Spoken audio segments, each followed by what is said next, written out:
Semester chemistry का पहला chapter है, जिसका पहला क्वेश्चन क्या है, संकरण किसे कहते हैं, इसके प्रकार को लिखिए, आंसर भी बताऊंगा।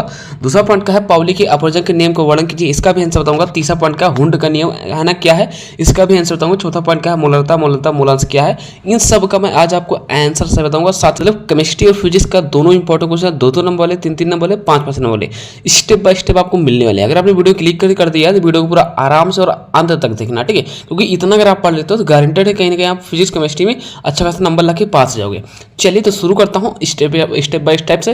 और मैं बताया क्वेश्चन क्या है, केमिस्ट्री का पहला क्वेश्चन क्या है, संकरण किसे कहते हैं, इसके प्रकार बताइए। ये बहुत इंपॉर्टेंट क्वेश्चन है, ये मान चलो। मैं बताना चाहूंगा इसका आंसर क्या जाएगा, जब किसी परमाणु के अलग अलग ऊर्जा स्तरों है ना, ऊर्जा स्तर वाले कक्षक आपस में मिलकर नई समान ऊर्जा के वाले कक्षक बनाते हैं, तो इस प्रक्रिया को संकरण कहते हैं। जी हाँ, तो याद रख लेना, बस इतना ही आपको याद करना कि जब किसी परमाणु के अलग अलग ऊर्जा स्तर वाले कक्षक आपस में मिलकर एक नई समान ऊर्जा के कक्षक बनाते हैं, तो इस प्रक्रिया को हम कहते हैं संकरण कहा जाता है। जी हाँ, अब बात आती है सर संकरण कितने प्रकार के होते हैं, चलिए उसको देख लेते हैं। संकरण के प्रमुख प्रकार, पहला प्रकार क्या है, sp संकरण, जो कि इसका आंसर क्या जाएगा, जब एक s और p कक्षक मिलते हैं, ठीक है। दूसरा पॉइंट क्या है, sp2 संकरण, यानी कि जब एक s और 2 p कक्षक मिलते हैं, ठीक है। तीसरा पॉइंट क्या है, sp3 संकरण, यानी कि जब एक s और 3 p, यानी कि p कितना है 3 कक्षक मिलते हैं। उदाहरण के तौर पर अगर लिया जाए तो BeCl2 में sp संकरण है, BF3 में क्या है sp2 संकरण है, और CH4 में क्या है sp3 संकरण है। जी हाँ, ये ऐसा क्वेश्चन है ना कि हर साल में आता है, ये पूरा 5 नंबर में आता है। चलिए भी मैं 2 नंबर और 8 नंबर वाला भी बताऊंगा। दूसरा क्वेश्चन क्या लिखा है, पाउली के अपवर्जन के नियम। जी हाँ, आंसर बताना चाहूंगा इसका। देखो लिखना क्या है, पाउली के अपवर्जन के नियम क्या कहता है, लिखना क्या है, किसी भी परमाणु के 2 इलेक्ट्रॉनों की चारों क्वांटम संख्या समान नहीं होती है। कोई भी इलेक्ट्रॉन हो, कोई भी परमाणु के 2 इलेक्ट्रॉन है, उनकी चारों क्वांटम संख्या समान नहीं हो सकती है ना। यानी एक ही कक्षक में ऑर्बिटल में अधिकतम 2 इलेक्ट्रॉन रह सकते हैं, है ना, और दोनों इलेक्ट्रॉन की स्पिन एक दूसरे के विपरीत होनी चाहिए। मतलब ये है कि अगर एक ऊपर घूमता है तो दूसरा नीचे घूमेगा, है ना। उदाहरण की बात की जाए तो हीलियम में दोनों इलेक्ट्रॉन एक ही कक्षक में होते हैं, लेकिन उनके स्पिन अलग अलग होते हैं। और साथ ही साथ आपको बताना चाहूंगा, ये जो पाउली का अपवर्जन नियम है, ये 3-4-5 नंबर में आता है और ये इंपॉर्टेंट है। और साथ ही साथ आपको बताऊंगा कि हुंड का नियम। जी हाँ, हुंड का नियम क्या होता है, ये भी इंपॉर्टेंट है, ये 3 नंबर में आता है, ठीक है, वफादार क्वेश्चन है। आंसर की बात किया तो समान ऊर्जा वाले कक्षकों में इलेक्ट्रॉन पहले अकेले अकेले, है ना, मतलब अकेले अकेले समान स्पिन के साथ भरते हैं, है ना, उसके बाद युग्मित पेयर होते हैं, ठीक है। इसका मतलब ये होगा, अगर 3 समान ऊर्जा वाले कक्षक में, तो पहले हर कक्षक में एक इलेक्ट्रॉन भरा जाएगा, ठीक है। पहले हर कक्षक में एक इलेक्ट्रॉन, है ना, जाएगा। फिर दूसरे चरण में क्या होगा, पेयरिंग होगा, ठीक है। इससे क्या होता है, परमाणु की स्थिरता बढ़ जाती है। उदाहरण के तौर पर अगर कोई बोले उदाहरण भी लिखिए तो नाइट्रोजन हो जाएगा, जिस नाइट्रोजन में क्या होता है, 2p कक्षक में, 2p कक्षक में 3 इलेक्ट्रॉन होते हैं, ठीक है। 3 कितने इलेक्ट्रॉन हैं, 2p कक्षक में 3 होते हैं, ठीक है। तो याद रखना, है ना, ये सब क्वेश्चन अक्सर पूछते हैं, ये भी आपका, है ना, 3 नंबर में है। चलिए हर बार बोलता हूँ कि मूलरता पर सवाल जरूर आता है, आपके क्वेश्चन बैंक आपके किताब में होगा जरूर। इस पर एक 2 सवाल लगा लेगा, है ना, क्योंकि हर साल पूछा आता है। क्योंकि जब मैंने पेपर दिया था तो इस पर सवाल आया था, इसलिए मैं बोल रहा हूँ, ठीक है। मूलरता क्या लगेगा, 1 लीटर घोल में उपस्थित विलेय की मोल संख्या को मूलरता कहते हैं, जो कि सूत्र दिया गया है m बराबर विलेय के भार बटे घोल का आयतन लीटर में, है ना। बहुत जगह बोला जाता है है ना, 1 लीटर मोल में, चाहे मोल बोलो चाहे घोल बोलो, ठीक है, बात है कि है ना। ये भी इंपॉर्टेंट है, जिससे पूछ लेगा मूलरता क्या है, मूलरता क्या है, मूल अंश क्या है, पूरा 5 नंबर में आएगा, ठीक है। और यहाँ पर क्वेश्चन होता है नॉर्मलता, उसको भी पढ़ लेना। दूसरा पॉइंट का मोललता, 1 किलोग्राम विलायक में उपस्थित विलेय की मोल संख्या को मोललता कहते हैं, यहाँ पर लिखना मोललता कहते हैं, ठीक है। सूत्र की बात किया तो है ना, स्मॉल m बराबर विलेय का मोल बटे विलायक का द्रव्यमान, यानी किसमें, किलोग्राम में, द्रव्यमान हमेशा किलोग्राम में रहता है। और ये बताना चाहूंगा, ये सब क्वेश्चन इंपॉर्टेंट है, गारंटेड है, इनमें से क्वेश्चन आएगा। जैसे देखो सपोज डेट, अगर मोललता नहीं आता तो भाई इस पर न्यूमेरिकल दे देगा, मतलब इसके रिलेटेड, है ना, आएगा जरूर पहले चैप्टर का। क्वेश्चन क्या है, मूल अंश क्या है ना, इसका आंसर क्या होगा, मिश्रण के किसी घटक के मोलों को कुल मोलों की संख्या अनुपात, है ना, यानी XA बराबर Na+Na+Nr। अगर तुम मान लो कॉलेज नहीं दिल्ली जा पा रहे हो, या फिर तुम कहीं जॉब भी करते हो, मान लो किसी कारणवश, है ना, कॉलेज नहीं जा पाते हो, या कॉलेज जाते भी हो तो तुम्हारी तैयारी अच्छी नहीं हुई है, तो तुम बस इतना पढ़ लो, बस जितना मैं आज आपको बताने रहा हूँ केमिस्ट्री में और फिजिक्स के कुछ, ठीक है। मेरे भाई गारंटी लेता हूँ कि इतना अगर आप पढ़ लेते हो तो आप पास जरूर हो जाओगे, क्योंकि मैं आज आपका केमिस्ट्री के 5वें लेसन से हर चैप्टर से इंपॉर्टेंट क्वेश्चन का आंसर सही बता रहा हूँ। वीडियो को पूरा देखना, क्योंकि वीडियो लंबी हो सकती है, लेकिन हाँ ये समझ लो ये वीडियो आपको पास करा देगी, क्योंकि आप लोग को पता होगा केमिस्ट्री और इंजीनियरिंग ग्राफिक और कम्युनिकेशन इंग्लिश में तीनों में ज़्यादा बैक लगती है। इन्हीं तीनों को बचाना रहता है, ठीक है। तो इन्हीं तीनों को बचाना है, तो मैं बोलता हूँ ना कि मेरे चैनल को सब्सक्राइब कर लेना। जैसा कि आज जो केमिस्ट्री वीडियो है इसमें आपको बहुत बड़ा बेनिफिट होने वाला है। 5 नंबर क्वेश्चन आता है ये वाला कि विद्युत सहसंयोजन बंध और सहसंयोजक बंध में अंतर लिखिए, है ना। तो लिखना क्या है, सबसे पहले आपको डालना होगा विद्युत संयोजन बंध। जी हाँ, विद्युत संयोजक बंध। इसमें क्या लिखना है, पहला पॉइंट कि यह संयोजक बंध, यह लिख क्या है, यह बंध तब बनता है जब एक परमाणु इलेक्ट्रॉन देता है और दूसरा लेता है, यानी कि एक आपको क्या करता है ना, मतलब कि लेता है और एक देता है, ठीक है। इस प्रक्रिया में धनायन और ऋणायन बनते हैं। यह बंध आयनों के बीच विद्युत आकर्षण से बनता है, यानी कि NaCl, यानी कि सोडियम क्लोराइड, यानी Na+Cl क्या है, माइनस है ना। आयन के बीच आकर्षण से बंध बनता है, यानी कि ये पूरा 5 नंबर में आएगा। विद्युत संयोजक बंध लिखियो। अभी विद्युत संयोजक बंध देखो, क्वेश्चन पूछने का तरीका क्या है कि विद्युत संयोजक बंध तथा सहसंयोजक बंध में अंतर लिखिए। तो अभी आपने विद्युत संयोजक बंध लिखियो, अब इसके बाद लिखना होगा सहसंयोजक बंध। सहसंयोजक बंध, ठीक है। फिर है कि यह बंध तब बनता है जब दो परमाणु इलेक्ट्रॉन साझा करते हैं, इसमें कोई आयन नहीं होता है। इसमें कहता है कोई आयन होता है, जैसे कि H2 हो गया, O2 हो गया, है ना, H2O, HCH4। हाँ, अब इसके कुछ अंतर हैं, उन अंतर को देख लीजिए। प्रमुख अंतर या मुख्य अंतर है ना, क्या जगह जैसे बिंदु लिखा है, एक तरफ ना, फिर विद्युत संयोजक बंध, फिर सहसंयोजक बंध। देखो लिखना क्या है, इलेक्ट्रॉन क्या होता है, विद्युत संयोजक बंध एक देता है, इलेक्ट्रॉन कहता है विद्युत संयोजक बंध एक देता है। और वही जगह पे लिखा हुआ देखो कि सहसंयोजक बंध में कहता है कि इलेक्ट्रॉन जो होता है, इलेक्ट्रॉन इसमें भी लिखना एक साझा करता है, ठीक है। विद्युत सहसंयोजक में आयन क्या होता है, बनते हैं, और सहसंयोजक बंध में आयन क्या होता है, नहीं बनते हैं, है ना, बिल्कुल अपोजिट है। हमारे केवल है ना आवाजों पर ध्यान देना कि विद्युत सहसंयोजन में आयन बनते हैं और बंध में आयन नहीं बनते हैं, ठीक है। फिर आपको एक बात और लिखना है कि विद्युत संयोजन का उदाहरण मतलब विद्युत संयोजक बंध का उदाहरण क्या होता है, NaCl, और वहीं पर सहसंयोजक बंध का उदाहरण क्या होता है, उदाहरण होता है H2O2। जी हाँ, ये अंतर लिखना पड़ेगा, पूरा 8 नंबर में आता है, कभी कभी 5 नंबर पूछता है, कभी कभी 8 नंबर में, ये किस्मत का फर्क है। तो चलिए अब अगला क्वेश्चन देखते हैं, ये भी पहले चैप्टर के चल रहा है। 8 नंबर क्वेश्चन का द्रव्यमान संख्या किसे कहते हैं, यानी कि है ना, द्रव्यमान संख्या यानी कि वही मास, है ना, ये किसे कहते हैं। आंसर करना है, किसी परमाणु के नाभिक में प्रोटॉन और न्यूट्रॉन संख्या होते हैं, इनकी कुल संख्या को ही द्रव्यमान संख्या कहते हैं, यानी नंबर ऑफ, है ना, मतलब मास ऑफ नंबर। बाकी ये तो चैनल का नाम है, ज़्यादा से ज़्यादा सपोर्ट कीजिए। और बाकी आप लोग किस कॉलेज से पढ़ते हैं एक बार कमेंट करना, है ना, या फिर इतना ही कमेंट कर दो कि वीडियो अच्छी है या फिर नहीं है, कुछ ना कुछ कमेंट जरूर कर देना, ठीक है। अब चलिए द्रव्यमान संख्या कैसे कहते हैं, ये तो आपने लिख दिया। अब इसका सूत्र भी लिखना होगा, है ना। सूत्र का जगह A = P+A। अब बात आती है सर P क्या है, तो P आपका प्रोटॉन संख्या है, N आपका क्या है, तो N आपका न्यूट्रॉन संख्या है, A आपका क्या है, द्रव्यमान संख्या। ये चीज़ें आपको समझ लेना है, ये भी इंपॉर्टेंट है, ठीक, उसी का है। उदाहरण भी इसका पूछता है ना, तो उदाहरण देख लीजिए। उदाहरण की बात की जाए तो ऑक्सीजन परमाणु में 8, है ना, प्रोटॉन और 8 न्यूट्रॉन होते हैं, जो कि द्रव्यमान से कितना होता है 8 + 8 = 16। ये उदाहरण आपको लिख देना है, इसका उदाहरण लिखना है केवल ऑक्सीजन। उससे क्या है, परमाणु क्रमांक किसे कहते हैं, ये पहले चैप्टर का भी चल रहा है, ठीक है। अभी दूसरा चैप्टर बाद बताएंगे, पहला चैप्टर खत्म तो होने दो। लिखा गया है परमाणु क्रमांक किसे कहते हैं, है ना। आंसर लेना है, परमाणु क्रमांक किसी परमाणु में नाभिक में उपस्थित प्रोटॉन संख्या होती है, इसी से तत्व की पहचान होती है ना, ये पहचान होती है, तय करता है। लिखा क्या है, परमाणु क्रमांक में या परमाणु क्रमांक किसी परमाणु के नाभिक में उपस्थित प्रोटॉन संख्या होती है, इसी से तत्व की ही पहचान तय करती है, ठीक है। परमाणु क्रमांक बराबर से होता है प्रोटॉन संख्या बराबर इलेक्ट्रॉन की संख्या, यानी कि ये होता है कि जो परमाणु क्रमांक का जितना मान होगा वो प्रोटॉन संख्या बराबर होगा। जैसे मैंने बोल दिया परमाणु क्रमांक 16 है, ठीक है, जैसे हमने बोल दिया। तो तुमसे, है ना, अगर पूछता कोई भी टीचर पूछता है कि भाई प्रोटॉन संख्या कितना होगा, तुमको भी ये बोलना होगा कि 16 होगा, है ना, क्योंकि परमाणु क्रमांक को ही प्रोटॉन संख्या बोलते हैं, ठीक। इलेक्ट्रॉन संख्या भी 16 होगा, यानी कि तीनों क्या होता है आपस में बराबर होते हैं यदि परमाणु निरावेश होगा, ठीक है, ये चीज़ समझ लेना। तो ये जो क्वेश्चन है परमाणु क्रमांक, द्रव्यमान संख्या, ये सब 3 नंबर के हैं।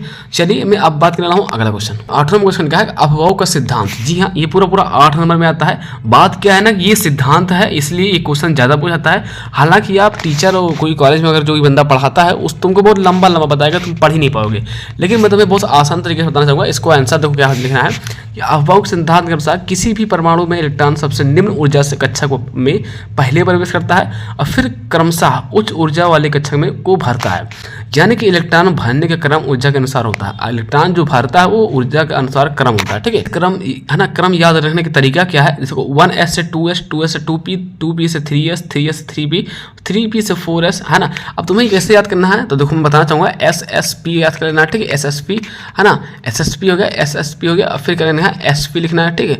फिर आपको लेना क्या है, SD याद करना है, ठीक है। और फिर आपको क्या करना है, PS, है ना, PS याद करना है, और फिर लिखना है 122, है ना, और 33 और 43, है ना, और मनचाहे ये होगी लिख दो 45, है ना। तो देखो इसमें तुमको थोड़ा लॉजिक लगाने का तरीका है, हम लोग ऐसे ही पढ़ते हैं भाई। देखो SSP हो गया, ध्यान देखो, है ना, एक तुम्हें एक, है ना, 1s 2s नहीं पढ़ने जरूरी, इतना नहीं मेहनत करना है, तुम्हें ध्यान देना है। SSP हो जाएगा, इधर देखो, है ना, S पी है ना, और एस पी है ना, एस टी है ना, 4S सॉरी PS, तो SSP SP है ना, और ST और PS 122 इधर से हो गया, 122 हो गया है ना, 33 हो गया और 43 हो गया और 45 हो गया। इतना लिख देते हो तो पूरा 8 नंबर दे देगा। और साथ ही साथ आपको उदाहरण भी लिखना पड़ेगा।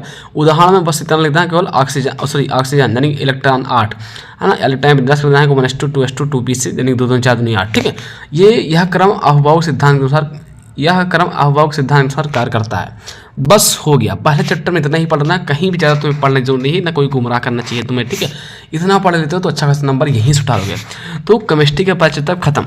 चलिए बात करता हूँ दूसरा चैप्टर में, वाटर जल। जी हाँ, इसका पहला क्वेश्चन क्या है, एडिटी का पूरा नाम रसायन सूत्र लिखिए। दूसरा क्वेश्चन क्या है, मृदु जल और कठोर जल क्या होता है।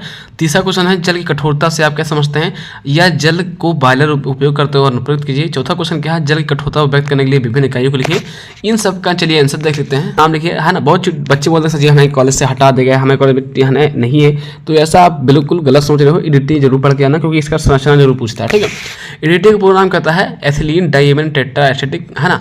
इसका रासायनिक सूत्र कहता है C10H16N2O8। जी हाँ, एडिटी क्या होता है, एक बहुत उपयोगी है ना, उपयोगी है ना, मतलब कि एल्थिंग एजेंट है। यह धातु आयन जैसे C डबल पॉजिटिव और Mg डबल पॉजिटिव को बंधक की कठोरता को दूर करता है।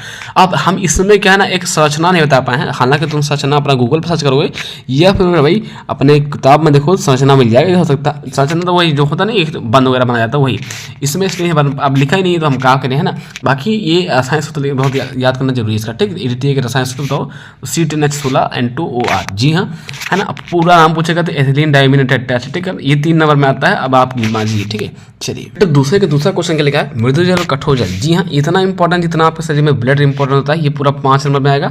ये मान लो वफादार क्वेश्चन। आंसर की बात किया जाए तो आंसर की बात किया जाए तो मृदु जल और कठोर जल क्या होता है। ठीक है, तो आंसर लिखना है कि मृदु जल वह जल होता है जिसमें कैल्शियम और मैग्नीशियम के घुलनशील लवण नहीं होते हैं। यह साबुन के साथ आसानी से झाग देता है। ठीक, झाग मतलब वही फेना देता है। और कठोर जल क्या होता है, कठोर जल वह जल है जिसमें कैल्शियम और मैग्नीशियम के लवण जैसे कार्बोनेट है ना, गामा क्लोराइड और सल्फेट घुले होते हैं। यह साबुन के साथ आसानी से झाग नहीं देता है। जी हाँ, ये पूरा 5 नंबर जरूर देगा। ठीक है, चलिए अब बढ़ता हूँ अगला क्वेश्चन। जल की कठोरता से आप क्या समझते हैं, यह जल को बॉयलर उपयोग हेतु है ना कैसे अनुपयुक्त बनाता है। जी हाँ, आंसर लिखना है कि जल की कठोरता उसमें कैल्शियम और मैग्नीशियम जैसे खनिजों के लवणों और उपस्थित कारण होते हैं, वो बॉयलर उपयोग हेतु अनुपयुक्त बनाता है। क्योंकि कठोर जल में घुले हुए लवण जैसे कि कैल्शियम और मैग्नीशियम कार्बोनेट बॉयलर की दीवारों पर जम जाते हैं, जिससे स्केल या पापड़ी बन जाती है। ठीक है, दूसरा पॉइंट लिखना है कि यह पापड़ी उष्मा के संचार को रोकती है, जिससे कि बॉयलर की दक्षता कम हो जाती है और ईंधन की खपत बढ़ जाती है। ठीक, तीसरा पॉइंट लिखना है कि पापड़ी के है ना कारण बॉयलर की धातु अधिक गर्म हो जा सकती है, जिससे कि बॉयलर को फटने का खतरा होता है। यकीन मारो मैंने चैनल को सब्सक्राइब कर लेना, क्योंकि मैं तुम्हें कल सुबह है ना, सुबह वही 9 तकरीबन 8:55 तकरीबन मैं कम्युनिकेशन इंग्लिश की वीडियो लूँगा, और साथ ही साथ मेरे भाई इसका जो फिजिक्स का न्यूमेरिकल है ना उसको भी हल कराऊंगा। जी हाँ, बिल्कुल हमने सही सुना। तो इसलिए आपको नए हो तो सब्सक्राइब करना, इसमें आपको बड़ा बेनिफिट और फायदा होने वाला है। तो चलिए मैं बात करता हूँ तीसरा पॉइंट करता हूँ, दूसरे चैप्टर का है ना तीसरा क्वेश्चन। अब चलिए बात करते हैं चौथा क्वेश्चन का है, जल की कठोरता को व्यक्त करने की विभिन्न इकाइयाँ। आंसर लिखना है कि जल की कठोरता को व्यक्त करने की विभिन्न इकाइयाँ क्या होती हैं। तो लिखना क्या है, पोर्ट्स ऑफ मिलियन यानी कि ppm। यह सबसे आम इकाई है जो प्रति मिलियन भाग जैसे कि कैल्शियम कार्बोनेट यानी CaCO3 के समतुल्य भागों की संख्या को दर्शाती है। मिलीग्राम में प्रति लीटर है। लिखना क्या है कि यह भी एक सामान्य इकाई जो ppm के बराबर होती है। 1 ppm बराबर होता है 1 है ना, मतलब mg प्रति l है ना मिलीग्राम। डिग्री क्लार्क है ना, क्लार्क यानी कि इसका 1 डिग्री क्लार्क का मतलब होता है कि 1 गैलन जल में CaCO3 ठीक कैल्शियम कार्बोनेट के समतुल्य 1 ग्रेन है ना 64.8 मिलीग्राम की कठोरता। डिग्री फ्रेंच यानी कि F, एक डिग्री फ्रेंच का मतलब होता है 1 लाख भाग जल में CaCO3 का एक समतुल्य भाग। मैं बताना चाहता हूं कि पहला चैप्टर दूसरा चैप्टर आपका खत्म हो चुका है। अब मैं बात करता हूं तीसरा चैप्टर, वो भी केमिस्ट्री का। तो गारंटेड है इस वीडियो को पूरा अंतर न, मैं यकीन मानता हूँ अच्छा खासा नंबर लेके पास हो जाओगे। तुम्हारी बैक तो नहीं लगेगी, ये लिख कर लो, क्योंकि आप मैं जितना क्वेश्चन बता रहा हूँ उतना पढ़ लो, बस किस बात की बैक लगेगी। ठीक है, चलिए अभी बात करते हैं तीसरा यानी जो पार्ट तीसरा यानी तीसरा के इंपॉर्टेंट क्वेश्चन क्या है। पहला क्वेश्चन लिखा टेफ्लॉन तथा PVC में सब्जेक्ट पर लिखे, इसका भी आंसर बताऊंगा। दूसरा पॉइंट क्या, खनिज की परिभाषा दीजिए, इसका भी आंसर बताऊंगा। तीसरा पॉइंट क्या, आयस्क कैसे कहते हैं, इसका भी आंसर बताऊंगा। चौथा पॉइंट क्या, भर्जन और स्थापन में क्या अंतर है स्पष्ट कीजिए। हर एक स्टेप बाय स्टेप आंसर मिलेगा आपको। तो चलिए वीडियो को शुरू करते हैं। टेफ्लॉन तथा PVC में एक टिप्पणी लिखिए। देखो पहला क्वेश्चन लिखा है, इसका आंसर जगह पॉलीथीन के समान ही टेफ्लॉन और PVC दोनों बहुलक हैं। एक रासायनिक नाम है। ठीक है, प्रोफ्लेरेटिन यानी कि PTFE एक है ना क्या है संश्लेषित पॉलीमर है, या उष्मा प्रतिरोध और रासायनिक रूप से अक्रियशील होता है। इसका उपयोग नॉन स्टिक बर्तनों पर चढ़ाने, पाइप व वाल्व की सील बनाने और विद्युत तारों पर इंसुलेंस के लिए किया जाता है। ठीक है, फिर सब पॉइंट क्या है PVC, जी हाँ, जिसे बोलते हैं पॉलीविनाइल क्लोराइड। ठीक है, यह एक थर्मोप्लास्टिक बहुलक है। क्या है? थर्मोप्लास्टिक बहुलक है ना। यह कठोर और टिकाऊ होता है। इसका उपयोग पाइप, फर्श, खिड़की के फ्रेम, दरवाजे, विद्युत तारों और आवरण है ना और उनके अन्य निर्माण सामग्री बनाने के लिए किया जाता है। तो ये था आपका पहला क्वेश्चन। अब मैं बात करता हूँ दूसरा नंबर। दूसरा नंबर क्या लिखा है? खनिज की परिभाषा। जी हाँ, बाकी ये तो चैनल आईडी का नाम है, ज़्यादा ज़्यादा सपोर्ट करो। यही नाम से इंस्टाग्राम आईडी भी है, वहाँ से आप बात कर सकते हो। ठीक है, क्योंकि वहाँ पर लाइव आता हूँ। बात करता हूँ खनिज की परिभाषा। देखो लिखना क्या है? खनिज वे प्राकृतिक पदार्थ हैं जो पृथ्वी की सतह पर है ना, पृथ्वी की सतह यानी पृथ्वी जो है ना उसके ऊपर, पृथ्वी की सतह पर उसके भीतर पाए जाते हैं है ना। इनमें है ना धातुएं, गैर धातुएं है ना और अन्य तत्व शामिल होते हैं, जो कि खनिज की परिभाषा is the very most important है। ये पूरा 3 नंबर का वफादार क्वेश्चन है। चलिए मैं बात करता हूँ तीसरा नंबर क्वेश्चन। क्या आयस किसे कहते हैं? ये भी आपका 3 नंबर में आता है। देखो यहाँ पर 2 नंबर नहीं आता, यहाँ पर डायरेक्ट 3, 5, 8। जी हाँ, बता जाऊंगा। अयस्क वे खनिज होते हैं जिनसे लिखो चाहे जिनमें लिखो, जिनसे धातु को सुविधाजनक और है ना किफायती तरीके से निकाला जा सकता है। ठीक है, निकाला जा सकता है। अभी नहीं कहा है सभी अयस्क खनिज होते हैं, लेकिन सभी खनिज अयस्क नहीं होते हैं। देखो ध्यान रखना, सभी अयस्क खनिज तो होते हैं, लेकिन सभी खनिज अयस्क नहीं होते हैं। ये आप लोग जानते ही हो, अच्छे से याद कर लेना। यहाँ से 3 नंबर आपको यहाँ से मिल जाएगा। चलिए अब मैं कहता हूँ 8 नंबर वाला क्वेश्चन क्या है? भर्जन और निस्तापन में अंतर स्पष्ट कीजिए। ये 8 नंबर में आता है और वफादार क्वेश्चन है।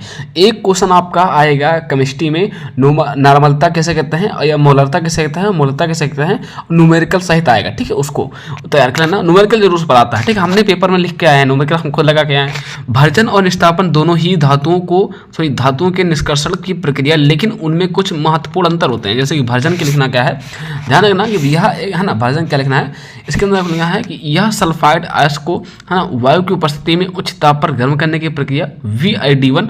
इस प्रक्रिया में सल्फाइड अयस्क धातु ऑक्साइड में परिवर्तित हो जाता है। ये VID1 इसको मान लिखो। ठीक है, इससे कोई मतलब नहीं है। निस्तापन क्या लिखना है कि यह कार्बोनेट अयस्कों को वायु की उपस्थिति या सीमित मात्रा में उच्च ताप गर्म करने की प्रक्रिया को है ना, इसको नहीं लिखना है। ठीक, प्रक्रिया को कार्बोनेट अयस्क धातु अयस्क के परिवर्तित हो जाता है। ये तैयार कर लेना है। चलिए मैं बात करता हूँ अगला क्वेश्चन। क्या है? छोटा नंबर क्वेश्चन क्या है? हालांकि 5 यहाँ मीटर गया है, कोई बात नहीं। थर्मोप्लास्टिक तथा थर्मोसेटिंग बहुलक क्या है? इसमें लिखना है थर्मोप्लास्टिक और थर्मोसेटिंग बहुलक में मुख्य अंतर उनके व्यवहार में होता है। जब उन्हें गर्म किया जाता है तो थर्मोप्लास्टिक है ना, इसके अंदर करना है कि ये ऐसे बहुलक होते हैं जो गर्म करने पर नरम हो जाते हैं और ठंडा करने पर फिर कठोर हो जाते हैं। इस प्रक्रिया को कोई दोहराया नहीं जा सकता है। ठीक, इस प्रक्रिया को कई बार मतलब कई बार दोहराया मतलब कहता है कई बार रिपीट, इन्हें रिसाइकल करना आसान हो जाता है। उदाहरण की बात किया तो पॉलीथीन और है ना मतलब पॉलीविनाइल क्लोराइड यानी कि PVC है ना, ये आपको इसका उदाहरण हो गया। दूसरा पॉइंट क्या है? थर्मोसेटिंग बहुलक। इसका आंसर लिखना है कि ये ऐसे बहुलक होते हैं जो एक बार गर्म करके कठोर हो जाने के बाद दोबारा गर्म करने पर नरम नहीं होते हैं। ठीक है, इन्हें फिर से किसी एक आकार में नहीं बदला जा सकता है।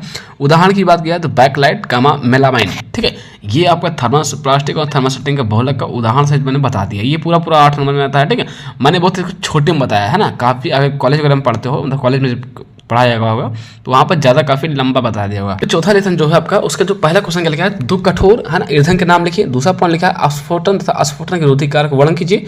तीसरा पॉइंट लिखा है कि ईंधन के कैलोरी मान को परिभाषित कीजिए। चौथा पॉइंट लिखा है स्नेकों में योज युग्म का महत्व, ऑक्टेन, सीटेन संख्या। इन सब का चलिए आंसर देख लेते हैं। आंसर सही है। क्वेश्चन क्या है? 2 कठोर ईंधन के नाम लिखिए। आंसर क्या है? ठोस ईंधनों के 2 उदाहरण होते हैं, जैसे कि कोयला और लकड़ी। जी हाँ, बस आप ये मत लिखना, ये तो मेरे आईडी का नाम है। ठीक है, देखो 2 कठोर ईंधन के नाम लिखिए तो ऐसे क्वेश्चन आएगा है ना 3 नंबर में। तो लिखना क्या है? 3 कभी 3 नंबर में पूछता जाता है। ठीक है, तो ठोस ईंधन के 2 उदाहरण होते हैं, कोयला और लकड़ी। जी हाँ, ठीक है। चलिए मैं बात करता हूँ दूसरा पॉइंट। क्या है? अपस्फोटन तथा अपस्फोटन रोधी के कारक का वर्णन किया। ठीक है, यह है अपस्फोटन ऐसी प्रक्रिया है जिसमें ईंधन के समय से पहले प्रज्वलन के कारण इंजन में धातु की खनक जैसी आवाज आती है। मैं बता रहा नहीं चाहता हूँ कि यार इन सब क्वेश्चन को अच्छे से नोट कर लो पहले, और आज अभी से याद करना शुरू कर दो, या तो इस वीडियो को ही सेव कर लो। हम बार बार बोलते हैं, कमेंट जरूर कर देना कि कल कैसी वीडियो चाहिए। ठीक है, देखो लिखा गया है अपस्फोटन रोधी कारक है ना, ऐसे पदार्थ होते हैं जो ईंधन के ऑक्टेन संख्या को बढ़ाते हैं है ना, क्या करते हैं, एक्टिव संख्या को बढ़ाते हैं जिससे समय से पहले प्रज्वलन को रोका जा सके। मिलाने से अपस्फोटन की समस्या कम हो जाती है। तो ये था तीसरा नंबर क्वेश्चन जो कि ये 5 नंबर में आता है। ठीक है, चलिए 3 नंबर का क्वेश्चन है, मतलब ये 3 नंबर क्वेश्चन है। लिखा क्या, ईंधन के कैलोरी मान को परिभाषित कीजिए। ठीक, ईंधन का कैलोरी मान को परिभाषित कीजिए।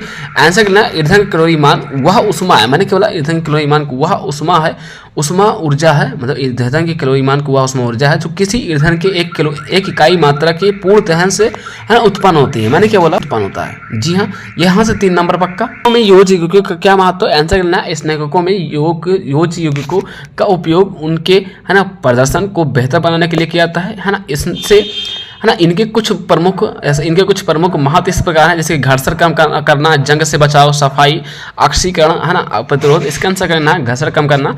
ये घर्षण को कम करके मशीन को पुर्जों को चिकनाहट प्रदान करते हैं। जंग से बचाव करना कि ये पुर्जों को जंग लगने से बचाते हैं।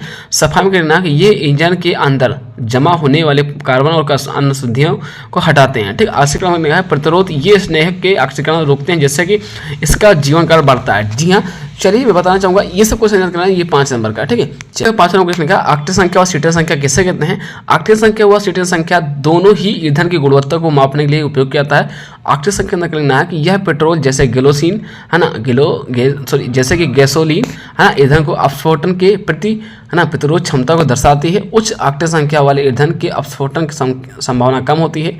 सीटेन संख्या का लिखना है कि यह डीजल ईंधन के प्रज्वलन विलंब को दर्शाती है। उच्च सीटेन संख्या वाली डीजल ईंधन को प्रज्वलन जल्दी हो जाता है ना, जिससे कि ईंधन को प्रदर्शन बेहतर हो जाता है। ठीक है, इनको तैयार करना। अब मैं बात करता हूँ लेसन 5। तो लेसन 5 है, इसका नाम क्या है, पॉलिटी फर्स्ट सेमेस्टर के अंतर्गत पहला क्वेश्चन लिखा है रेडॉक्स अपक्रिया क्या है, इसका भी आंसर बताऊंगा। और साथ ही साथ दूसरा क्वेश्चन लिखा है विद्युत अपघटन क्या है समझिए, इसका भी आंसर बताऊंगा। और साथ ही साथ तीसरा नंबर क्या है, फैराडे विद्युत अपघटन के नियम लिखिए। चौथा पॉइंट क्या है, संरक्षण निरोधन पर सब्जेक्ट टिप्पणी लिखिए। 5वां पॉइंट क्या है, रासायनिक तथा विद्युत रासायनिक संरक्षण में विभेद यानी अंतर स्पष्ट कीजिए। इन सब का आंसर सहित में बता रहा हूँ। चलिए देखता हूँ पहला पॉइंट लिखा है रेडॉक्स अपक्रिया क्या होती है। आंसर करना है रेडॉक्स अपक्रिया है ना वह रासायनिक अपक्रिया है जिसमें एक अभिकारक का ऑक्सीकरण होता है और दूसरे अभिकारक का अपचयन होता है।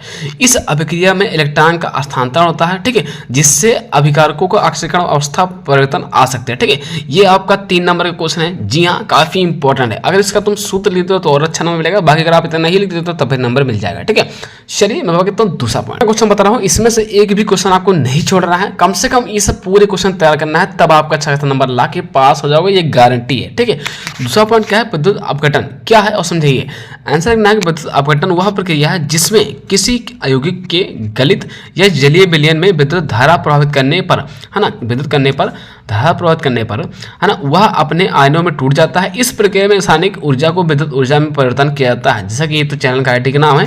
बाकी मैं बताना चाहूंगा विद्युत अपघटन क्या है, इसको तैयार करना। ठीक है, चलिए मैं कहता हूँ अगला क्वेश्चन क्या है, फैराडे विद्युत अपघटन के नियम लिखिए। आंसर करना है फैराडे विद्युत अपघटन के 2 नियम हैं। फैराडे का प्रथम नियम क्या है, विद्युत अपघटन में इलेक्ट्रोड है ना पर जमा होने वाले या मुक्त होने वाले पदार्थ की मात्रा प्रभावित की गई है विद्युत की मात्रा के समानुपाती यानी m समानुपाती है ना, क्योंकि जहां m क्या है पदार्थ की है ना मात्रा है और q क्या है प्रभावित विद्युत मात्रा है। q बराबर करता है IT होता है। ठीक है भाई, q बराबर करता है, देखो यहाँ समानुपाती इंसान हटा तो क्या हो जाएगा, यहाँ पर मतलब q बराबर करता है IT होता है। ठीक है, एक समीकरण फर्स्ट हो गया, ये समीकरण आपका सेकंड हो गया, ये 8 नंबर में आएगा, पहली बात समझ लेना। ठीक है, इसलिए m समानुपाती I की और है ना I गुणे T की, तो m बराबर कर जाएगा Z I गुणे T, यानी कि जब ये समानुपाती निशान हटाया गया तो यहाँ पे एक जेड जुड़ गया, यानी m बराबर कर जाएगा ZIT। अब बोलोगे जेड क्या है, जेड के स्थिरांक है। ठीक है, जिससे विद्युत रासायनिक तुल्यांक है। ठीक है, ऐसे आपको लिख के चलाना है। फैराडे प्रथम नियम आपका फैराडे विद्युत अपघटन का प्रथम नियम कंप्लीट 5 या 8 नंबर में आता है। ठीक है, चलिए फैराडे के द्वितीय नियम। जी हाँ, फैराडे के द्वितीय नियम कहना है जब विभिन्न अन्य विद्युत अपघटनों के विलयनों में समान मात्रा में विद्युत धारा प्रभावित की जाती है तो इलेक्ट्रोड पर जमा होने वाले पदार्थ की मात्रा उनके रासायनिक तुल्यांक भारों के समानुपाती होता है, जो कि M1/M2 E2/E2। ठीक है, जहां M1 और M2 इलेक्ट्रोड पर जमा होने वाले पदार्थों की मात्रा E1 और E2 उनके तुल्यांक भार हैं। जी हाँ, फिर चौथा पॉइंट का लिखा है सच्छारण निरोधन पर संक्षिप्त टिप्पणी लिखिए। ये पूरा 8 नंबर में आता है। ठीक है, आंसर करना है सच्छारण निरोधन वह प्रक्रिया है जिससे धातुओं को सच्छारण से बचाया जाता है। और सच्छारण एक प्राकृतिक प्रक्रिया है जिसमें धातु आप अपने आसपास के वातावरण के लिए आसपास वातावरण के लिए 7 रासायनिक अभिक्रियाएं करके धीरे धीरे नष्ट कर होती हैं। ठीक है, सक्षारण निरोधन के कुछ सामान्य तरीके निम्नलिखित हैं, जैसे कि बलिदानी सुरक्षा, इसमें अधिक क्रियाशील धातु की परत कम क्रियाशील धातु की चढ़ाई जाती है। एक सुरक्षा इसके अंदर लिखना है, इसमें धातु के कैथोड बनाकर संक्षारण से बचाया जाता है, क्या है ना। फिर लिखना तीसरा पॉइंट लिखा है कोटिंग, जी हाँ, इसके अंदर लिखना कि धातु की सतह पर पेंट का तेल या फिर ग्रीस परत लगाकर उसे वातावरण से अलग करना। चौथा पॉइंट क्या है मिश्र धातु, जी हाँ, धातु को जंग प्रतिरोधी बनाने के लिए है ना उसे अन्य धातु के साथ मिलाना। ठीक है, चलिए क्वेश्चन क्या लिखा है, रसायन तथा विद्युत रसायन संरक्षण में विभेद लिखिए, है ना, जो कि ये तो मेरा आईटी नाम है। बताना चाहूँगा इसका आंसर हो जाएगा 5 नंबर में आता है। रासायनिक और विद्युत रसायन संरक्षण में अंतर क्या होता है। हेडन डाल होगा रसायन संरक्षण, लिखना क्या होगा, यह सूक्ष्म वातावरण में होता है और इसमें किसी विद्युत अपघटन है ना अपघट्ट की आवश्यकता नहीं होती है। यह सीधे धातु और गैसों के बीच अपक्रिया से होता है। दूसरा पॉइंट है विद्युत रसायन संरक्षण, यह जलीय वातावरण में होता है और इसमें विद्युत अपघट्ट की उपस्थिति आवश्यक होती है। यह एक विद्युत रासायनिक सेल की तरह कार्य करता है जिसमें रासायनिक है ना जिसमें ऑक्सीकरण और अपचयन की प्रक्रिया होती है, मतलब कार्य करता है जिसमें ऑक्सीकरण और अपचयन की प्रक्रिया होती है। बस इतना क्वेश्चन आपको तैयार करना है। जी हाँ, मैंने आज आपको चैप्टर वाइज हर इंपॉर्टेंट क्वेश्चन बता दिया है। अब जब नए हो तो चैनल को लाइक करके सब्सक्राइब कर लेना अगर ऐसे इंपॉर्टेंट वीडियो पाना चाहिए तो। जैसा आज हम बात करें पॉलिटेक्निक फर्स्ट सेमेस्टर के अंतर्गत फिजिक्स के चैप्टर वाइज में आपको आंसर सही बताऊंगा। अगर आपने क्लिक करते तो वीडियो को पूरा अंत ना, इसमें आपको chapter wise unit 2, unit 3, unit 4, unit 5 हर में आज आपको है ना यूनिट 6 के मतलब इंपॉर्टेंट क्वेश्चन आंसर सहित वो भी चैप्टर वाइज हर एक चैप्टर का। तो देखो पहला क्वेश्चन का लिखा है कि है ना यूनिट 2 का है, यूनिट 2 का यानी लेसन 2 का है कि कोण त्वरण किसे कहते हैं, इसका मात्रक लिखिए। आंसर भी बताऊंगा। अपकेंद्र बल व अभिकेंद्र बल से आप क्या समझते हैं, इसका भी आंसर बताऊंगा। गुरुत्वीय त्वरण जी तथा सार्वत्रिक गुरुत्वाकर्षण स्थानांक में संबंध है, इन सब का और भी क्वेश्चन है आंसर सही बताने वाला हूँ। वीडियो क्लिक कर दे तो वीडियो आराम से देखना।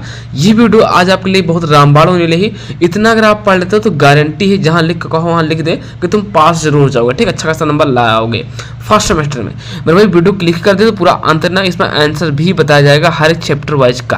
तो चलिए बिना देरी के हम शुरू करते हैं। तो इनका हम आंसर सकते हैं। कोणीय त्वरण किसे कहते हैं, इसका मात्रक भी लिखिए। ये क्वेश्चन इतना इंपॉर्टेंट है जितना आपके शरीर में ब्लड यानी खून का जरूरी है, ठीक, उतना ही इंपॉर्टेंट है। लिखा क्या है, कोणीय त्वरण किसी वस्तु के कोणीय वेग में परिवर्तन के समय दर है, ठीक है, उसे हम कोणीय त्वरण कहते हैं, है ना। इसका ऐसा ही मात्रक क्या होता है, रेडियन प्रति सेकंड वर्ग, है ना, यही आपका ऐसा ही मात्रा है। कोणीय त्वरण किसी वर्ग वस्तु के कोणीय वेग में परिवर्तन की दर को हम कोणीय त्वरण कहते हैं। मात्रा की बात किया तो रेडियन प्रति सेकंड स्क्वायर, जी हाँ।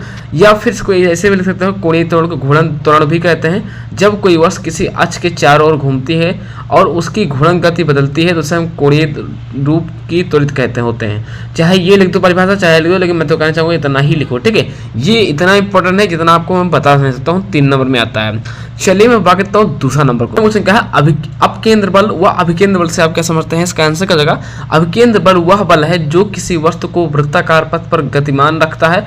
यह बल हमेशा वृत्त के केंद्र की ओर निर्देशित होता है। इसके विपरीत अपकेंद्र बल एक आभासी बल है जो किसी घूर्णन गति मान वस्तु पर केंद्र से बाहर की ओर कार्य हुआ प्रतीत होता है, ठीक है। जो कि अभिकेंद्र बल क्या होता है, है ना, इसको लिखना क्या है, यह एक वास्तविक बल है जो वस्तु को वृत्ताकार गति में बनाए रखने के लिए आवश्यक होता है। इसका सूत्र की बात करें तो एफ सी बराबर होता है mv²/r, यानी एफ बराबर होता है mv²/r, जहां m आपका क्या है द्रव्यमान है, v आपका क्या है वेग, और r क्या है आपका वृत्ताकार पथ की त्रिज्या है। तो आपका मेरे भाई क्या हुआ, हाँ अभिकेंद्र आपका कंप्लीट। अब बात करता हूँ अपकेंद्र। अपकेंद्र नीचे क्या लिखना है, देखो लिखा क्या है ना, लिखा है इसमें इसका आंसर लिखना है कि यह एक प्रतिक्रिया बल है जो अभिकेंद्र बल के विपरीत दिशा में कार्य करता है। यह न्यूटन के तीसरे नियम के अनुसार अभिकेंद्र बल की प्रतिक्रिया है। यह एक जड़त्वीय बल है। इसका अनुभव केवल घूर्णनशील निर्देश तंत्र में ही होता है। बहुत इंपॉर्टेंट है भाई, ये सब क्वेश्चन को आपको अच्छे से रट्टा मार लेना, रट लेना, याद कर लेना। चलिए मैं बात करता हूँ तीसरा पॉइंट। तुमने कुछ नहीं पढ़ा है तो तुम्हें घबराने जो नहीं, मैं जितना बता रहा हूँ आज के वीडियो को पढ़ लेना। देखो ये क्वेश्चन क्या लिखा है, गुरुत्वीय त्वरण जी यानी स्मॉल जी यानी छोटका जी तथा सर्वाधिक गुरुत्वाकर्षण नियतांक यानी कि कैपिटल यानी बड़का जी में संबंध स्थापित कीजिए। ये एक क्वेश्चन आता है पूरा 5 नंबर में, है ना, क्योंकि जी तथा जी वाले में एक क्वेश्चन दे देता है। इस पर 3 क्वेश्चन है, मैं तीनों का आंसर बताऊंगा। देखो लिखना क्या है, पहला स्टेप का है, स्टेप 1 तुमको वहाँ पर नहीं लिखना है, मैं तो ऐसे लिख दिया तुम लोग को समझे, स्टेप स्टेप में समझा रहा हूँ, ठीक है। देखो आप लिखना क्या होगा, गुरुत्वाकर्षण बल का सूत्र लिखना क्या नीचे, न्यूटन के गुरुत्वाकर्षण के सार्वत्रिक नियम के अनुसार दो पिंडों के बीच लगने वाला गुरुत्वाकर्षण बल के निम्न प्रकार दिया जाता है। फिर लिखना क्या है, एफ बराबर मतलब कैपिटल जी, फिर है ना, फिर एस मतलब कैपिटल एम, फिर स्मॉल एम बटे आर स्क्वायर, ये लिख देना है। ध्यान रखना है यहाँ का लिखना है समीकरण फर्स्ट लिख देना है, ठीक है। फिर क्या नीचे लिखना है कि जहाँ एफ क्या है गुरुत्वाकर्षण बल है ना, ये कैपिटल जी क्या है सार्वत्रिक गुरुत्वाकर्षण स्थिरांक है, एम क्या है पृथ्वी द्रव्यमान है, और स्मॉल एम क्या है वस्तु का द्रव्यमान है, ठीक है, और आर क्या है पृथ्वी के केंद्र की वस्तु की दूरी है। इतना लिखने के बाद फिर आपको क्या लिखना होगा स्टेप 2 गुरुत्वीय त्वरण का जो सूत्र होता है। देखो यहाँ पर गुरुत्वीय बल रहा तो बल का होता है एफ होगा यहाँ पर, ठीक है, यहाँ त्वरण है तो यहाँ पर क्या जाएगा ए वाला हो जाएगा, ठीक है। गुरुत्वीय त्वरण का सूत्र कहता है, ये देखो उसका सूत्र क्या जाएगा, किसी वस्तु पर लगने वाला गुरुत्वाकर्षण बल वस्तु के भार के बराबर होता है, जिसे निम्न प्रकार दिया जाता है, एफ बराबर एम जी हो जाएगा, यहाँ क्या जाएगा एफ बराबर एम जी। समीकरण फर्स्ट था ऊपर और समीकरण था यहाँ पर क्या है सेकंड, है ना। तो इन दोनों का क्या करना है, तुलना करना। तुलना का मतलब होता है बराबर करना, जी हाँ, ठीक है। अब इसमें बात आती है कि सर एम क्या है, तो एम आपका वस्तु का द्रव्यमान है और जी क्या है गुरुत्वीय त्वरण है, ठीक है। चलिए करना है दोनों सूत्रों को क्या करना है, तुलना। तुलना का मतलब होता है बराबर करना। तो यहाँ क्या करना है कि दोनों सूत्र की तुलना करने पर, यानी कि है ना, ये समीकरण सेकंड इधर हो गया, फर्स्ट इधर हो गया, एम जी बराबर क्या हो जाएगा, जी मतलब कैपिटल जी, फिर है ना कैपिटल एम स्मॉल एम बटे आर स्क्वायर, है ना। दोनों समीकरण यहाँ पर है तुलना करने पर, तो दोनों तरफ m को कैंसिल करने पर देख सकते हो यहाँ पर m कैंसिल कर दिया, ठीक है। इसको तुम्हें लिखना नहीं है, मतलब हमने लिख दिया है कि थोड़ा समझ जाओ ज़्यादा, है ना। इस भाई दोनों तो m क्या कर दिया कैंसिल करने पर, और g के बीच संबंध यही ज्ञात करना है। तो देखो यहाँ पर क्या हुआ, इधर वाला जो g है ये बचा तो g उतार लिया, बाकी जी एम बटे आर स्क्वायर, यही आपका आंसर था। इसी के लिए हम परेशान थे, ये इतना निकालना था। इतना निकाल ले दोगे ना तो यहाँ से 5 नंबर आपके हाथ में जाएगा, एग्जाम में काट नहीं पाएगा, ठीक है ना। ये सब आंसर आपको आने चाहिए। अब एक बात तो एक लाइन और लिख देना भाई, स्मॉल जी क्या है, ये आपका सार्वत्रिक गुरुत्वाकर्षण है ना, गुरुत्वीय त्वरण है। कैपिटल जी क्या है, सार्वत्रिक गुरुत्वाकर्षण नेतांक, ठीक है। ऐसे आपको लिख देना है, यहाँ से पूरा 5 नंबर आपके हाथ में हो जाएगा। कोई दिक्कत हो तो कमेंट बॉक्स कमेंट कर सकते हो, और वीडियो पसंद आ रही है तो लाइक करके चैनल को सब्सक्राइब करना और कमेंट करना बहुत अनिवार्य है, ठीक है। चलिए मैं बात करता हूँ, अगला पॉइंट क्या है, आता है माना जाना क्वेश्चन है जो कि 5 नंबर में आता है। पृथ्वी तल के अंदर जाने पर जी का प्रभाव क्या होता है, कि ऊंचाई पर ऊंचाई के हिसाब में पृथ्वी जो तल है उसकी ऊंचाई के साथ गुरुत्वीय त्वरण जी के मान में होने वाले परिवर्तन की विवेचना कीजिए। ग्रहों के संबंधी कैलकुलेटर के नियम लिखिए। मैंने क्या बोला, आज मैं आपको चैप्टर वाइज जितने भी क्वेश्चन पूरी फिजिक्स के हैं, खाली यूनिट 1 को छोड़ के, यूनिट 1 में ज़्यादा सवाल आता है त्रुटि से रिलेटेड, उसको छोड़ के बाकी जितने भी चैप्टर हैं मैं आपको आज की इस वीडियो में बताऊंगा। इसलिए आराम से देखो पृथ्वी तल के जब नीचे जा रहे हो, यानी कि पृथ्वी है, यानी कि पाताल लोक में जा रहे हो तो जी का मान क्या जाएगा, और पृथ्वी तल के ऊपर यानी चंद्रमा के ऊपर जा रहे हो तो वहाँ के जी का मान क्या जाएगा। अब ग्रहों की गति संबंधित कैलकुलेटर के नियम बताना, तीनों चीज मैं आपको बिल्कुल एक्सप्लेन कर रहा हूँ। चलिए इन सब का आंसर देख लेते हैं। पहला पॉइंट इसमें लिखा है, पृथ्वी तल के नीचे यानी कि अंदर जाने पर जी का प्रभाव करता है। देखो एक ऐसा गोलाकार चित्र बनाना होगा, ठीक है तुम्हें, और फिर उसके अंदर और गोलाकार बनाना होगा, फिर आपको एक ऐसे घड़ी टाइप का मानना होगा, ठीक है। यहाँ क्या लिखा आर ई और डी लिखा है, लिखा आर ई लिखा है। अब देखो लिखना क्या है, माना एम द्रव्यमान का कोई एक पिंड है जो पृथ्वी से डी दूरी नीचे गहराई में डाट डाट डाट डाट हाँ डाट डाट डाट करके छोड़ देना। माना एम द्रव्यमान का कोई एक पिंड है जो पृथ्वी है ना, पृथ्वी से डी दूरी नीचे गहराई पर लिखना। फिर क्या सूत्र कहता है कि ठोस गोले के द्रव्यमान बराबर गोले का आयतन गुणे है ना, गुणे कहता है पृथ्वी का घनत्व। जी हाँ, इतना कर देना है जैसा कि ये लाइन में बता रहा हूँ, ठीक है। अब ध्यान देना है ठोस गोले को द्रव्यमान क्या है लिख सकते हैं, एम डैश लिखते हैं, कैसे, बड़कवा एम डैश, ठीक है, बराबर निशान कर दिया। गोले का आयतन कहता है 4/3 पाई आर क्यूब। लेकिन यहाँ पर ध्यान देना है आर के मान कितना देगा है, आर का मान देगा है आर ई है ना, आर ई माइनस गोले का आयतन 4/3 पाई आर क्यूब है ना। अब घनत्व को लिखते हैं पी से, ठीक है, ये कर दिया, ठीक है। अब देखो ध्यान देना है कि जहाँ जो आर का मान क्या लिखा है, देखो यहाँ आप दिख रहा होगा ना, जहाँ आर का मान कितना है आर ई माइनस डी, और घनत्व क्या है पी हो, तो चाहे पी बोलो चाहे रो बोलो, मैं इसलिए पी बोलता हूँ ताकि तुम लोग समझ में आए, बाकी वो रो ही लिखा जाएगा, ठीक है। घनत्व को रोज लिखते हैं। फिर क्या लिखना है, पृथ्वी तल से डी दूरी नीचे बिंदु बी पर गुरुत्वीय त्वरण स्मॉल जी है, तो तब जी तथा जी में संबंध क्या देना है। ध्यान देना है, वो सिंपल सी बात है कि यहाँ पर आपने क्या किया रही कि इतना कर दिया, ये समीकरण आपका क्या हो जाएगा, फर्स्ट हो जाएगा, ये समीकरण आपका सेकंड हो जाएगा, ठीक है। इन दोनों समीकरण एम डैश हो जाएगा 4/3 पाई आर क्यूब गुणे पी है ना, यानी आर का मान क्या था आर माइनस ई है ना, आर ई माइनस डी का होल क्यूब, ठीक है। जैसा कि आप देख रहे हो पृथ्वी तल से डी दूरी नीचे बिंदु पर गुरुत्वीय त्वरण जी तथा जी में संबंध है ना, ये कर देना है, ये कर देना है। इन दोनों को हमें क्या तुलना कर दिया है, तो बस इतना आपको करना है, यानी कि एम को जगह बताना मान रख देना, ठीक है। तो एम की जगह आपने क्या रख दिया भाई 4/3, जो यहाँ एम डैश लिखा नहीं है तो एम डैश, जैसे यहाँ एम डैश लिखा जो मेरे भाई, ये एम डैश जो लिखा है ना, ये एम डैश लिखा नहीं है, इससे यहाँ पर एम ई की जगह नाम मान रख दिया 4/3 पाई आर क्यूब बुले है ना पी, और 4/3 पाई आर क्यूब ऊपर है, आर ई माइनस डी का नीचे स्क्वायर है। तो भाई जब कट जाए तो एक तो बचे, तो यही चीज़ आपका है ना, ये कट गया जैसे, तो है ना क्या बचा 4/3 पाई जी आर ई माइनस डी और इधर रो है ना, यानी कि इतना निकाल कल कट पिट के इतना आंसर आपका आ जाएगा।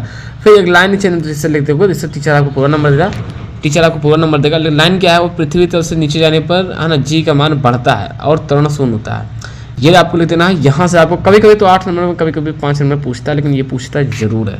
अब इसी का एक और भाई है, इसी तरीके से कौन क्वेश्चन आता है उसको चलो देख लेते हैं। पृथ्वी तल से ऊंचाई के साथ गुरुत्वीय त्वरण जी में संबंध, जी हाँ ये भी क्वेश्चन पूछता है। तो एक ऐसा आपको चित्र बनाना होगा गोलाकार और ऊपर डंडा ले जाना है ना, आर ई लिख देना है, पी लिख देना है, ऊंचाई यहाँ से यहाँ कहती है एच है, ठीक ऐसे लिख देना है, नीचे पृथ्वी है। लिखना क्या है, पृथ्वी तल से ऊपर जाने पर जी का प्रभाव, जी हाँ लिखना क्या है कि माना पृथ्वी का द्रव्यमान जो है एम ई का मतलब होता है अर्थ ऑफ मास, यानी कि पृथ्वी का द्रव्यमान, ठीक है। त्रिज्या आर ई यानी कि अर्थ ऑफ त्रिज्या, यानी कि पृथ्वी की त्रिज्या, तथा केंद्र का लिख देना है ओ, केंद्र का लिख देना है ओ है ना, या शून्य ओ समझ लो।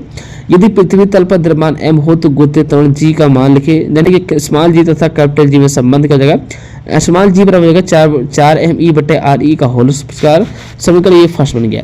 फिर लिखना है पृथ्वी तल से एच ऊंचाई पर गुरुत्वीय त्वरण जी में जी हो तब, यानी स्मॉल जी बराबर जगह है ना कैपिटल जी एम ई बटे आर ई प्लस का whole plus R E plus का एच का होल स्क्वायर, ठीक है। कहने का मतलब ये हुआ, यहाँ पर आर ई का मान क्या हो जाएगा, देखो आर ई का मान हो जाएगा है ना, आर ई का मान क्या हो जाएगा भाई, ये हो जाएगा आर ई प्लस एच का है ना, आर ई प्लस एच का होल स्क्वायर। तो वही चीज़ यहाँ पर हमने रख दिया है। ये समीकरण फर्स्ट बन गया, समीकरण सेकंड बन गया है ना। अब दोनों को क्या करना है, कंपेयर कर देना है ना। चलिए पृथ्वी तल से एच ऊंचाई पर गुरुत्वीय त्वरण जी का मान का जगह, ये देखो जी डैश बराबर 4 एम ई बटे आर ई प्लस एच का होल उसका, ये समीकरण सेकंड था, समीकरण फर्स्ट ऊपर था। समीकरण फर्स्ट और सेकंड को भाग करने पर, ठीक है, यानी कि जी डैश बटे जी हो गया और 4 एम ई बटे आर ई प्लस का होल स्क्वायर है ना, गुणे हो गया आर ई का होल स्क्वायर बटे हो जाएगा क्या है ना, जी मतलब जी एम ई हो गया। अब यहाँ देखना जी एम ई कट गया, जी एम ई कट गया है ना, यहाँ ऊपर क्या बचा आर ई का होल स्क्वायर और आर ई प्लस एच का होल स्क्वायर। ऊपर ध्यान देना है आर ई स्क्वायर है, यहाँ से नीचे से आर ई स्क्वायर कॉमन लोगे तो 1 प्लस एच बटे आर ई का होल प्लस स्क्वायर हो जाएगा। ये सी क्या होगा कैंसिल, तो बचा क्या मेरे भाई जी डैश बराबर ऊपर बचा था 1, तो इधर से लिए तेरे गुणा गया तो जी बटे 1 प्लस एच का बटे आर ई होल प्लस का, ये समीकरण तीसरा प्राप्त हुआ। लिखना क्या है समीकरण थर्ड से जी डैश बटे जी, तो ये हो जाएगा जो स्क्वायर नीचे ना यहाँ पर ये ऊपर आएगा तो माइनस के 2 हो जाएगा, ठीक है। अच्छा जो जी इधर था मेरा इधर चला जैसे फिर है ना ये आ गया, तो जी डैश जो है इधर के मुंह हो जाएगा जी के, यानी कि नोट के लिखना है, लिखना है पृथ्वी तल से ऊपर जाने पर गुरुत्वीय त्वरण का मान घटता है। इसमें क्या होता है, घटता है जब पृथ्वी तल से ऊपर जाए, यानी चंद्रमा की ओर जाए तो पृथ्वी जो तुम्हारा गुरुत्वीय त्वरण का मान घट जाए, ठीक है। चलिए अब देखते हैं अगला क्वेश्चन, काफी इंपॉर्टेंट है, इतना इंपॉर्टेंट जितना हम कुछ बता सकते हैं। लिखा क्या है केपलर का नियम, लिखना क्या है इस नियम का प्रतिपादन जोहान्स केपलर ने दिया था है ना। इनके 3 नियम होते हैं। प्रथम नियम में क्या है कक्षा के नियम जिसे बोलते हैं, प्रत्येक ग्रह सूर्य के चारों ओर दीर्घवृत्ताकार पथ पर गति करता है और उसके फोकस पर सूर्य स्थित है, जी हाँ। द्वितीय नियम का लिखना है कि इसे क्षेत्रफल के नियम से भी जाना जाता है। देखो द्वितीय केपलर जो द्वितीय नियम है कहीं कहीं उसे क्षेत्रफल के नियम से भी जाना जाता है। इसका सूत्र आंसर हो जाएगा कि प्रत्येक ग्रह सूर्य को मिलाने वाली रेखा समान समन्वय में समान क्षेत्रफल तय करता है, अर्थात ग्रहों का क्षेत्रफल नियत रहता है। ये इतना इंपॉर्टेंट जितना मैं बयान नहीं कर सकता हूँ, ठीक है। चलिए अब बात करता हूँ केपलर का तीसरा नियम। तीसरा नियम में क्या होता है, दूसरा नियम बता ही दिया है। केपलर तीसरा नियम क्या होता है, किसी भी तीसरा नियम क्या लिखा, किसी भी ग्रह के परिक्रमण काल, देखो एक चीज बता दूं, ग्रह केपलर के तृतीय नियम को बोलते हैं, आवर्त काल नियम भी बोलते हैं, तृतीय नियम भी बोलते हैं और परिक्रमण काल भी बोलते हैं। कहीं कहीं पर जैसे लिखा रहेगा है ना आवर्त काल के परिक्रमण काल लिखिए तो समझ जाना तृतीय नियम की बात हो रही है, ठीक है। लिखना क्या है किसी भी ग्रह के परिक्रमण काल का वर्ग ग्रह से सूर्य के बीच की औसत दूरी के घन के समानुपाती होता है, जो कि टी स्क्वायर समानुपाती आर क्यूब के, जहाँ समानुपाती निशान हटाओगे तो यहाँ लग जाएगा के क्या है स्थान नियतांक, ठीक है। के हो गया आर क्यूब हो गया, T1 बटे T1 स्क्वायर बटे T2 स्क्वायर बराबर हो जाएगा R1 क्यूब बटे R2 क्यूब, जो कि इतना आपको लिख करके चले आना है, जो कि बेहद इंपॉर्टेंट है। वीडियो थोड़ा सा भी पसंद आ रही है तो यार लाइक जरूर कर देना और कमेंट करना बहुत अनिवार्य है, ठीक है। बाकी ये तो चैनल का आईडी का नाम है, यही नाम से इंस्टाग्राम आईडी भी है, जाके अभी है ना फॉलो वगैरह कर लेना अगर चलाने रहते हो के। चलिए मैं बात करता हूँ। अरे भाई आज मैंने आपको क्या बताया कि सभी चैप्टर वाइज का आंसर से बताऊंगा। देखो अगला क्वेश्चन क्या है, हर चैप्टर का आंसर साइड वीडियो बताऊंगा, ठीक है, इसमें इस वीडियो में मिलेगा। 7वां क्वेश्चन क्या है कि बल के आवेग तथा संवेग परिवर्तन संबंध स्थापित कीजिए। 8वां क्वेश्चन क्या है सदिश तथा आदेश राशियां किससे कहते हैं, उदाहरण से लिखिए। ये राशियां कितने प्रकार होते हैं, सदिश राशियों को योग त्रिभुज के नियम को समझिए जो कि बेहद इंपॉर्टेंट है। चलिए इन सब का आंसर देखते हैं। क्वेश्चन क्या है, बल के आवेग तथा समय में परिवर्तन संबंध स्थापित करें। इसका आंसर क्या होगा कि आवेग समय परिमेय, यहाँ से लिखना है कि किसी वस्तु, यहाँ शुरू करना, किसी वस्तु पर लगाएगा आवेग उसके संवेग परिवर्तन के बराबर होता है। इसे हम गणितीय रूप से निम्न प्रकार है ना प्रदर्शित किया जा सकता है। इतना तुम्हें याद करना है, इतना ही याद करना है, किसी वस्तु पर लगाया गया आवेग उसके संवेग परिवर्तन के बराबर होता है, उसे हम है ना उसे हम बल के आवेग कहते हैं। ठीक है, जहाँ पर क्या जे क्या है आवेग है और डेल्टा वी क्या है संवेग परिवर्तन है। आवेग को बल और समय के गुणनफल के रूप में परिभाषित किया जाता है। ठीक है, फिर लिखना है इसलिए आवेग और संवेग बीच के संबंध क्या जाएगा है ना, जहाँ एफ क्या है औसत बल है और डेल्टा टी क्या है समयवाद जिसके लिए बल लगाया गया हो। इतना लिख देना है तो आपको कहीं कहीं 3 नंबर में आता है। ठीक है, 3 नंबर आपके हाथ में मिल जाएगा, ज़्यादा इसमें कुछ बड़ा याद करने की जरूरत नहीं है। ठीक, सिंपल सा है यार। ठीक है, चलिए अगर क्वेश्चन देखते हैं। क्या है 8 नंबर लिखा है, सदिश तथा अदिश राशियाँ किन्हें कहते हैं, उदाहरण सहित समझिए या फिर लिखिए। ये राशियाँ कितने प्रकार की होती हैं। देखो आंसर लिखना है कि सदिश राशियाँ व अदिश राशियाँ भौतिक राशियाँ हैं, मतलब सदिश व अदिश भौतिक राशियाँ हैं जिन्हें है ना या जिन्हें उनके गुणों पर के आधार पर वर्गीकृत किया जाता है। सदिश राशियाँ का लिखना है कि वे राशियाँ हैं जिनमें या जिनके परिमाण और दिशा दोनों होते हैं, इन्हें सदिश बीजगणितीय के नियमों का पालन करते हैं। ठीक है, उन्हें सदिश राशि कहती हैं। ठीक है, उदाहरण की बात किया तो बल, वेग, विस्थापन, संवेग, त्वरण।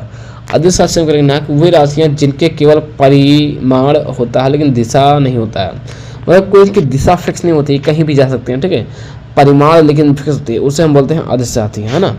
वही लिखा है कि परिमाण होता है लेकिन दिशा नहीं होती है। इस सामान्य बीजगणित के नियमों का उपयोग करके हम जोड़ घटाव गुणा किया जा सकता है। जैसे कि मान लो द्रव्यमान हो गया, दूरी हो गई, दूरी में क्या होता है परिमाण तो है लेकिन कोई दिशा नहीं ना, कहाँ की दूरी की बात कर दिया। ठीक है, समय कुछ पता थोड़ी नहीं कौन सी दिशा में घूमे, है ना, तापमान ये वगैरह ये सब। ये राशियाँ मुख्य रूप से 2 प्रकार की होती हैं, सदिश और अदिश राशियाँ। इतना लिख दोगे तो 5 नंबर यहाँ दे देगा तुमको। ठीक है, चलिए अगला क्वेश्चन देखते हैं। 9वां नंबर क्वेश्चन नहीं बताया है, उसको तुम जाकर के अच्छे से तैयार करना, है ना, वो भी इंपॉर्टेंट है। चलिए 10वां नंबर क्वेश्चन क्या है, सदिश राशियों के त्रिकोणीय तथा समांतर चतुर्भुज के नियम लिखिए। 11वां नंबर क्वेश्चन क्या है, बल तथा संवेग परिवर्तन की दर को समझाइए। ठीक है, 12वां नंबर क्वेश्चन क्या है कि बल के मात्रक टिप्पणी लिखिए। मैं एक बार बता देना चाहता हूँ सदिश राशियों के त्रिकोणीय तथा समांतर चतुर्भुज के नियम जो कि बेहद इंपॉर्टेंट है। इसका आंसर मैं इस वीडियो में नहीं दे पाऊंगा क्योंकि यार अगर बताने लगूंगा ना तो काफ़ी लंबा वीडियो हो जाएगा। बाकी इसका और इसका बताऊंगा। ठीक है, तो इसको तुम थोड़ा अलग कहीं देख लेना, है ना, इतना अच्छे से पढ़ाई करना कि बैक ना लगने पाए। ठीक है, 11वां नंबर क्वेश्चन क्या है, बल तथा संवेग परिवर्तन की दर को क्या संबंध है। तो लिखना क्या है कि न्यूटन का दूसरा नियम बल और संवेग में संबंध बताता है। इस नियम के अनुसार किसी वस्तु पर संवेग परिवर्तन की दर उस पर लगाए गए शुद्ध बल के सीधे अनुपातिक है ना होती है और उसी दिशा में होती है जिस दिशा में बल लगाया जाता है। इसे हम कहते हैं बल का संवेग कहते हैं। इसे गणितीय रूप से इस प्रकार व्यक्त किया जा सकता है जहां F क्या शुद्ध बल हो और P क्या संवेग हो, T क्या समय हो। ठीक है, इतना लेकर के चले आना कोई बड़ी बात नहीं है, 3 नंबर में आता है। ठीक है, चलिए अब बढ़ता हूँ अगला क्वेश्चन।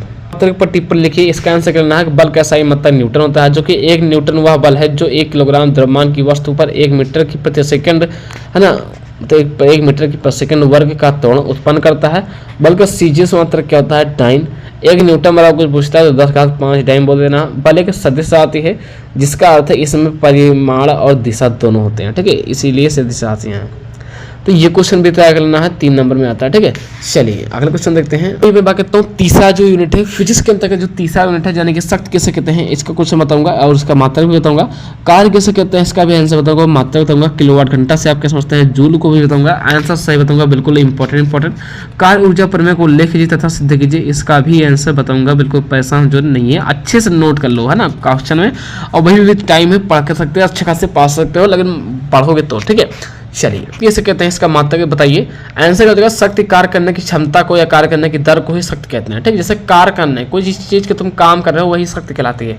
और हाँ, ये मैं आज आपको फिजिक्स का बता रहा हूँ चैप्टर वाइज। ऐसे ही वीडियो मैंने केमिस्ट्री के भी 2 दिन पहले 1 दिन पहले डाला है। तुमने अगर नहीं देखा या तुम नए बंदे हो, मेरे चैनल से जुड़े हो, अभी भी सब्सक्राइब किया है तो मेरे भाई जाके मेरे प्लेलिस्ट पर जाके अच्छे से चेक करना। प्लेलिस्ट हमने बना दिया है इन लोगों का, उसमें प्लेलिस्ट का नाम है polytechnic first semester, important question. ठीक है, तो प्लेलिस्ट में जाके अच्छे से आपको मिल जाएगा, पैसा जो नहीं यार। ठीक है, शक्ति किसे कहते हैं, किसी कार्य या कार्य करने की क्षमता को, कार्य करने की दर को शक्ति कहते हैं। मात्रक के बाद क्या इसका मात्रक होता है, SI वाट। ठीक है, एक्सप्लेन करना हो तो ये कर दो, इससे ये जो लिखा ना एक्सप्लेन किया गया है, इसको ज़्यादा लिखने की जरूरत नहीं, इतना लिख दोगे बस। ठीक है, चलिए अगला क्वेश्चन देखते हैं। तो क्या है कार्य किसे कहते हैं, इसका मात्र बताओ। शक्ति तो बता दिया लेकिन कार्य भी बताना जरूरी है। देखो लिखा गया है कार्य किसी वस्तु पर लगाए गए बल और बल की दिशा में हुए विस्थापन के गुणनफल को कार्य कहते हैं। कार्य का मतलब होता है जैसे तुम मान लो कोई दीवार, जैसे मान लो तुम तखत पर कहूँ धक्का लगा रहे हो, ठीक है, कहीं तखत में धक्का लगाओ तो अगर तखत थोड़ा सा हिल भी गया ना तो वही तुम्हारा जो धक्का लगा वही कार्य है। मतलब क्या होगा, किसी भी है ना किसी भी वस्तु पर लगा गए बल और बल की दिशा में ही विस्थापन ज़्यादा चेंज हो जाना, बदल जाना, वही कार्य कहलाता है। ठीक है, एक्सप्लेन किया गया है। एक्सप्लेन मतलब ये हुआ कि अगर और अच्छे समझाओ बच्चों को समझा सका तो तुम्हें वहाँ है एक्सप्लेन नहीं लिखना है, इतना लिख करके चले जाना। मात्रा लिख देना कि जूल होता है, ये तो समझाने के लिए लिखा एक्सप्लेन कि कार्य को विज्ञान में उस बल के रूप में परिभाषित किया जाता है जो किसी वस्तु को गति प्रदान करता है। जैसे कि W/F d है ना, F d cos थीटा वगैरह सूत्र होता है। W कार्य है, F बल है, D विस्थापन है, SI जूल है।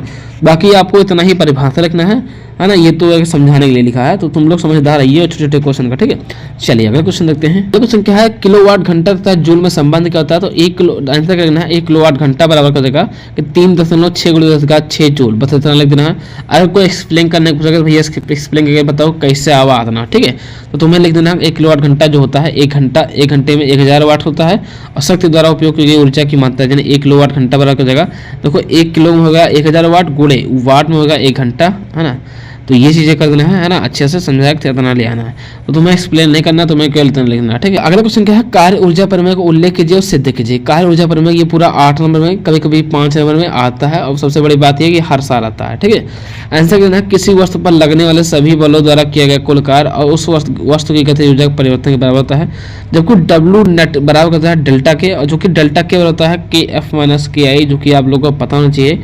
डेल्टा के मतलब ही होता है KF - KI। ठीक है, डेल्टा के बराबर हो गया डेल्टा, है ना। W नेट क्या है, कुल कार्य है। डेल्टा के क्या है, तो ये गतिज ऊर्जा है। ठीक है, ये दे सकते हो। KF को क्या बोलते हैं, अंतिम गतिज ऊर्जा। KI को बोलते हैं प्रारंभिक गतिज ऊर्जा। ठीक है, तो ये आपको लिख देना है। फिर चलिए देखते क्या करना है। ये अभी आपका कार्य ऊर्जा परिमेय का परिभाषा हो गया। अब इसका संबंध बताइए। एक उत्पत्ति मतलब जो सूत्र वो कैसा है, तो लिखना क्या है, गति के दूसरे नियम से प्रारंभ करना, यानी न्यूटन की गति के दूसरे नियम के अनुसार F बराबर ma हो गया। ठीक है, F बराबर करेगा ma, जहाँ F क्या है, बल है, m क्या है, द्रव्यमान है, a क्या है, त्वरण है। स्टेप 2 में लिखना है कि कार्य की परिभाषा का उपयोग करना, यानी कि कार्य की परिभाषा क्या होता है, W बराबर होता है समाकलन F × ds। ठीक, ds क्या है, विस्थापन है, भाई विस्थापन है। बल के समीकरण को कार्य के समीकरण में रखने पर जो कि W बराबर हो जाएगा समाकलन F का मान अभी ऊपर पर जस्ट बताया है कि, है ना, F बराबर क्या होता है ma, अभी ऊपर पर मैं ये तो लिखा था ना F बराबर ma, तो वहीं पर F ना ma लिख दिया, बाकी तो ds वैसे है वैसे है। ठीक है, तो ये चीज़ें आपको समझ गए हैं ना। चलिए, बल के समीकरण को कार्य, है ना, बल के समीकरण को कार्य समीकरण में रखने पर जो कि W बराबर होता है ma × ds। स्टेप तीसरा जो है, यानी तीसरा पॉइंट निकालना कि त्वरण को वेग के पदों में व्यक्त करना, यानी कि जो a है ना, जो को यहाँ a है ना, FA या है ना m छोटका a बराबर का जगह डेल्टा, है ना, dV/dt, जो कि क्या है एक रूप में लिखा जा सकता है। तो जहाँ a का मान वहाँ ध्यान रख देंगे। ठीक, यानी m वैसे है dV/dt और ds लिख दिया। अब dV/dt कर सकते हैं, v लिख सकते हैं, लिख सकते हो। तो हमने क्या दिया यहाँ पर लिख दिया v, या देख सकते हो ना, यहाँ पर क्या लिख दिया v, तो इधर t जगह रख दिया, इधर चला गया पीछे, है ना, तो t लिख दिया, यानी कि dV × dV हो गया। ठीक है, तो भाई आपको क्या करना है, समाकलन करना है। देखो प्रारंभिक वेग VI से अंतिम वेग VF तक समाकलन करने पर VI से VF कर दिया। इस क्वेश्चन को ना कई तरीके से लगाया जा सकता है।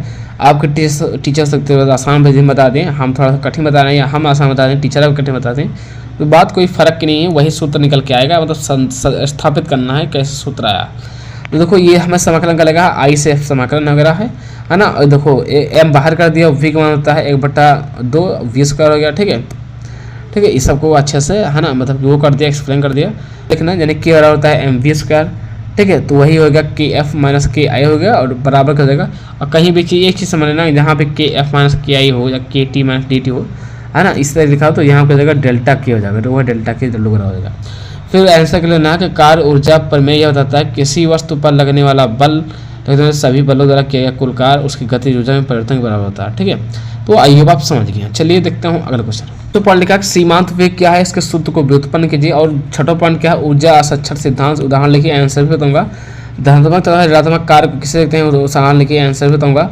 द्रव्यमान ऊर्जा समीकरण बताइए, इसका आंसर बताइए, इसका भी बताऊंगा। ठीक है, बिल्कुल स्पेलिंग करूंगा। संरक्षण का सिद्धांत उदाहरण सहित लिखिए। यानी कि लिखना क्या होगा, ऊर्जा संरक्षण का सिद्धांत बताता है कि ऊर्जा ना तो नष्ट किया था, ना उत्पन्न किया सकता है, या एक दूसरे के माध्यम में रूपांतर किया सकता है। ऊर्जा कोई ऐसा माइकलाल पैदा नहीं हुआ कि जहाँ तक नष्ट कर दे, एक दूसरे के माध्यम से रूपांतर किया सकता है, लेकिन नष्ट नहीं किया सकता। ठीक है ना, वही लिखा है दूसरे रूपांतर किया जाता है। हाँ, क्योंकि ब्रह्मांड में कहा ना, ब्रह्मांड की कुल ऊर्जा हमेशा स्थिर रहती है। ठीक है, उदाहरण की बात किया तो भैया इससे उदाहरण दो थोड़ा सा। लिखना क्या है, जब एक गेंद को ऊपर की ओर फेंक, तो जैसे मान लो तुम लोग वॉलीबॉल खेल रहे हो, कोई गेंद भार से ऊपर फेंको, जैसे वही लिखा है कि जब एक गेंद को ऊपर की ओर फेंका जाता है तो उसकी गतिज ऊर्जा कम होती है जाती है और स्थिर ऊर्जा बढ़ जाती है। जबकि गेंद अपनी अधिकतम ऊंचाई पर पहुंचती है तो उसकी गतिज ऊर्जा शून्य हो जाती है और उसी ऊर्जा में स्थिर ऊर्जा बदल जाती है। तो जब गेंद नीचे गिरना शुरू करती है तो स्थिर ऊर्जा कम होने लगती है, इसीलिए गतिज ऊर्जा है ना, गतिज ऊर्जा बढ़ने लगती है। इस प्रक्रिया को गेंद की है ना कुल यांत्रिक ऊर्जा यानी गतिज ऊर्जा प्लस स्थिर ऊर्जा बराबर स्थिर रहती है।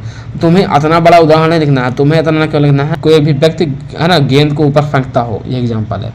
चलिए अगला क्वेश्चन देखते हैं। आगे क्वेश्चन को आप याद कर लेते तो आपकी बैक तो नहीं लगेगी, ये बिल्कुल गारंटी बात है। ठीक है, दो धनात्मक क्या है, धनात्मक ऋणात्मक कारक हो जाएगा।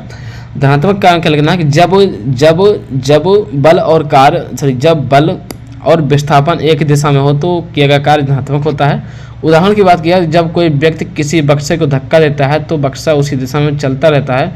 इस धक्के को या इस व्यक्ति को किया गया कार्य धनात्मक कहलाता है। ठीक है, ऋणात्मक कार्य कहता है जब बल और विस्थापन एक दूसरे के विपरीत दिशा में होते हैं तो किया गया कार्य ऋणात्मक होता है। ठीक है, उदाहरण की बात करें, जब कोई व्यक्ति किसी बक्से की धक्का देता है तो घर्षण बल विस्थापन के विपरीत दिशा में कार्य करता है, इसलिए घर्षण बल द्वारा किया गया कार्य ऋणात्मक होता है। ऐसे लिख देना है, ये भी इंपॉर्टेंट है, 5 नंबर में आता है। ठीक है, चलिए क्या है, द्रव्यमान ऊर्जा समीकरण क्या होता है, E बराबर mc²। अब बोलोगे सर जी क्या है बताओ, तो ये इंपॉर्टेंट है इसलिए बता रहा हूँ, है ना, बस E बराबर mc²। अब हम बात करते हैं जो यूनिट चौथा है उसका पहला क्वेश्चन क्या है, कोणीय त्वरण किससे कहते हैं, रेखीय त्वरण तथा कोणीय संबंध लिखिए। दूसरा पॉइंट क्या है, कोणीय संवेग संरक्षण सिद्धांत लिखिए। तीसरा पॉइंट क्या है, कोणीय किसी वस्तु को एक अक्ष के परिता जड़ता आघूर्ण परिभ्रमण त्रिज्या की परिभाषा दीजिए तथा दोनों के भौतिक महत्व भी समझिए।